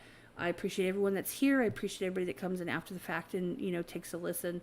And I know you do too. So that's always a thing. So don't ever, worry about what, except for if it has specifically to do with him, only because obviously he's co-host. But aside from that, don't ever worry about that, because, I know people come in and they are really good at swinging through and saying hi. However, they will go in and they will sit in yours, right? Which is cool with us, and vice versa. Like, it's all love. you know. Thanks. And Yeah. I've gone a little nutso with scheduling, and I'm scheduling out into July at this point. So I'm not Yeah. saying every day. I have like an entire like, not this week, but the week after is like clear, Isn't there, almost like, clear. Isn't there like 3 podcasts a week for a couple weeks? This Something like week, that. my Yeah. birthday week, the week that Truth and Nick are coming through, and I have to clean my house, is the week I overscheduled because we got Billy Wilkins, we got Wolf on Monday, and honestly, shout out to Sack Juggalo because he was scheduled for Wednesday. However, Truth, if he flies in on Wednesday, I won't be able to make that, which I've never backed out yet, and I'm so sad about it. But he was so cool about it. I just can't even thank him enough for not making me feel like a complete asshat. But, you know, shit happens, and this, you know, having all, you know, Truth and Nick and myself, and then my birthday, and then all that other stuff it's not something I can really, like, change. You know, I have to kind of roll with it, and he has been totally cool about when I mentioned that. So, shout out to you. I see you in the chat too. Jackson was good, brother. How you doing, Jackson Pierce? Yeah, what up, bro? Hope you're having a good night. One Yeah, that's thing I another want. thing. No, go ahead. No, you go One ahead. thing I want to say, Kat, I'm trying to get people out the habit of saying birthday. Because we only have one birthday. That's the day that we're born. The rest of them are anniversaries. So I've been trying to get people on this birth anniversary thing. Because we're only born one time, so it don't really fit right with birthday. We're just celebrating the anniversary of that. You're trying to use more of my brain capacity than I'm willing to give at this moment. So You're asking too much of people. you know, like, especially right now, don't get me wrong, I get that. Like, I see people saying happy sliding out of your mama's coochie's day or something. Like, I see all of that shit, which to me, by the way, actually, it's stuff I don't give a fuck if it offends people.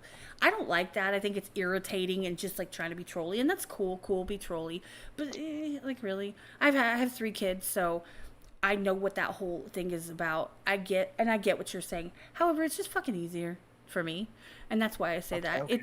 It's like saying Mother's Day, but this one might be a stepmother's day, but considered a mother. But I'm not gonna necessarily go into semantics about it and call it the stepmother, but kind of sort of my mother.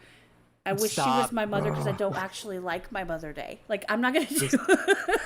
Just stop, bro. I'm gonna make I'm really going to make sure I clip this part of the segment at 2 minutes and 44, and I'm going to make a card and put that on a card. That's hilarious. I'm just saying it's Yeah, nothing and against. then I give get it what to you're someone on their birth anniversary. Right? I get what you're saying. I do. It's just, you know, fuck it. It's easier, and I'm too old to give a fuck about changing it. But if for you, I will try. Not really, but I will try. Nah. I mean, you don't have to. It's really my thing though. I know people been looking at me hella crazy like the past because I've been doing that the past 2 months. When I tell people, I be like, man, happy birth anniversary, and people be like, what the fuck is that? And I'm like, bruh, it's the day you're celebrating. People just been looking at me like I'm crazy, but I'm like, man, I don't know. I smoked some weed, and then I was like, damn, we only have one birthday. You know those weed epiphanies. You know what I mean? Well, I here's was the like, thing, bro. You can't celebrate people's. People are gonna hate. I'm gonna get hate for this. You can't tell someone happy death anniversary, right? Because they're gone. So you relive. Everybody wants to be younger. You relive the birth because you can't relive the death. That would be evil and mean to make people relive that. But I'm just saying. So you just kind of lean in on it a little bit. Well, I stopped counting at 23, so I'm good. Bro, we're gonna get to a point where like they're gonna have happy death days, and then there's gonna be fucking happy reincarnation day, where it's like, oh, you know, my right? sister's a bird now. Like, hey, bird, like happy reincarnation day, sister. like, yeah, the world's going nuts. So, I'm sure Happy egg day. Happy egg day. Wait a minute. Today was the day you hatched. Was that the day that like the egg was fertile and it was able to be fertilized? Like, can we go to that level? I'd be like, happy ovulation happy day. conception day. Yeah, right. Bruh, I'm losing wood here. Like, bruh. Did you have it the whole time? Because that's kind of creepy, bro. Well, Oh yeah, I I'm kind mean, of creeped out by that. figuratively. Cause I was talking a lot. Well, You when know? you hear a really low timbre of voice, I mean, it does it to me too. I don't know what to say. We might I have took it plead too the far. But I did it, to be fair. 1, 2, 3, 4, 5. Happy fastest sperm day. Hey man, but if you think, hey Jackson, if you think about it, out of billions and billions and billions, each one of us was the strongest and most fittest survivalist out of billions. That is sad. In my in some people's case, that's sad. Yeah. Specifically, my This is ex-husband. That's Sparta! fucking sad. How was he? How did that happen? It was the one that tripped over the finish line. Oops, I didn't mean to do that. My bad. Come on.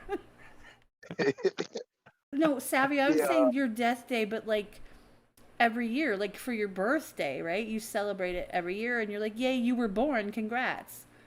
Yeah, well, thank you. I really worked hard at that. I mean, your death day, you can't tell. I can't tell you Happy Death Day a year later, because you're not there. So I'm just saying, You could go say it to a gravestone. That's just real fucked up. Happy Death Day. Larry, I think Well, that I'll Happy tell you- Pullout Day is somewhere adjacent to Truth's Happy Side Piece Day, Larry, which is right next to Valentine's Day. Larry, come on. Happy Pullout Day. There's a card. No, there's a card. I wish Happy that dodgeable. happy birthday. I'm so glad to be married to you. I wish your parents or your dad had pulled out. I wish that would be something I would send to my ex. Or Larry, it could be a happy dodged a bullet day. Yeah? Call back to the joke. Huh? I caught See what I that. did there? Neo. I caught that. Crazy. I like. Oh man. But anyway, I really appreciate you being here. We're probably going to call it a day, considering I have to unlock my door and go deal with a teenager's wrath. Yay for me. Yeah, bro, definitely hit me up. We'll figure it out. I mean, I have to look over the schedule, and also I still gotta I gotta hit up Truth, because he's supposed to fly out here next month. We're gonna shoot our video for our collaboration, which is gonna be dope as fuck. There's a lot of flying going on. Yeah, we gotta work all that shit out, and yeah, I'm hoping mid-month sometime. But yeah, looking forward to that. I'm looking forward to talking to you, Trauma.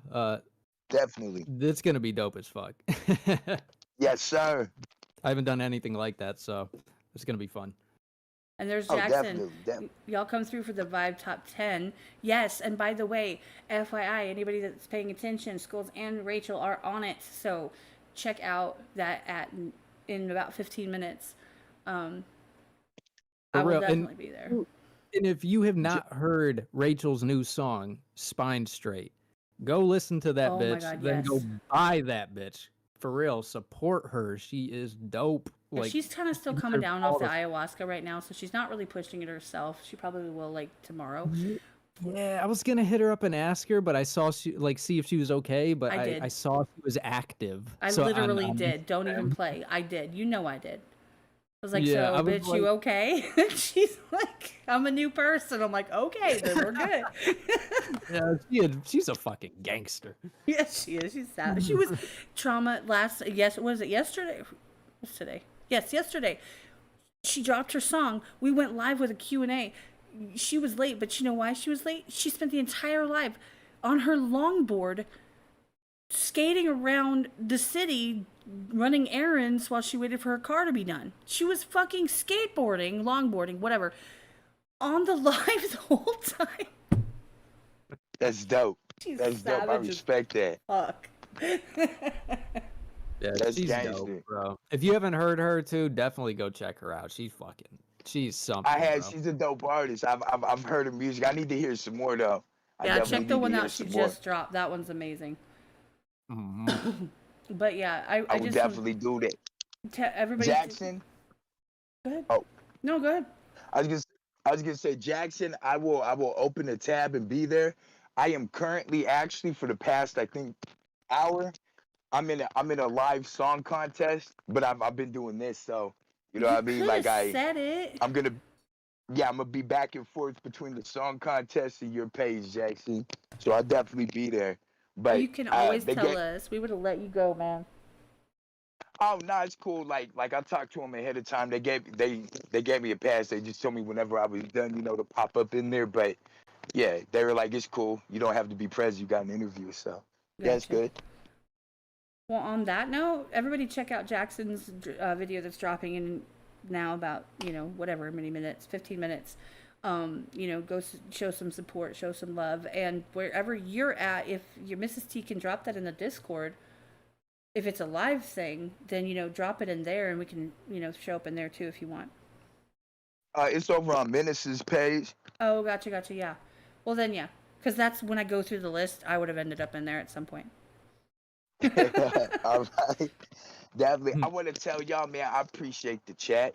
You know what I mean? You guys being supportive, supporting Cat and Skullz, and for supporting me today as well. I appreciate, man, Cat. I appreciate you, sis. Skullz, I appreciate you, brother. Thank you. You guys are dope, entertaining, and you guys are really incredible minds, individuals, and creators, man. And I got a lot of respect and admiration for y'all.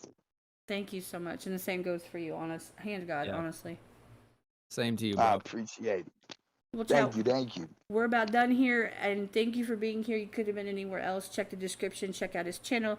Jump into Jackson's when it goes live. Jump into Menace's and go check out that competition. Check out everything, and probably all the links will be in the Elsewhere Discord, which is in the description as well. If you're not there, what the fuck? But thank you for being here, and Skullz. We'll see y'all elsewhere. Bye, guys. Peace. Bye.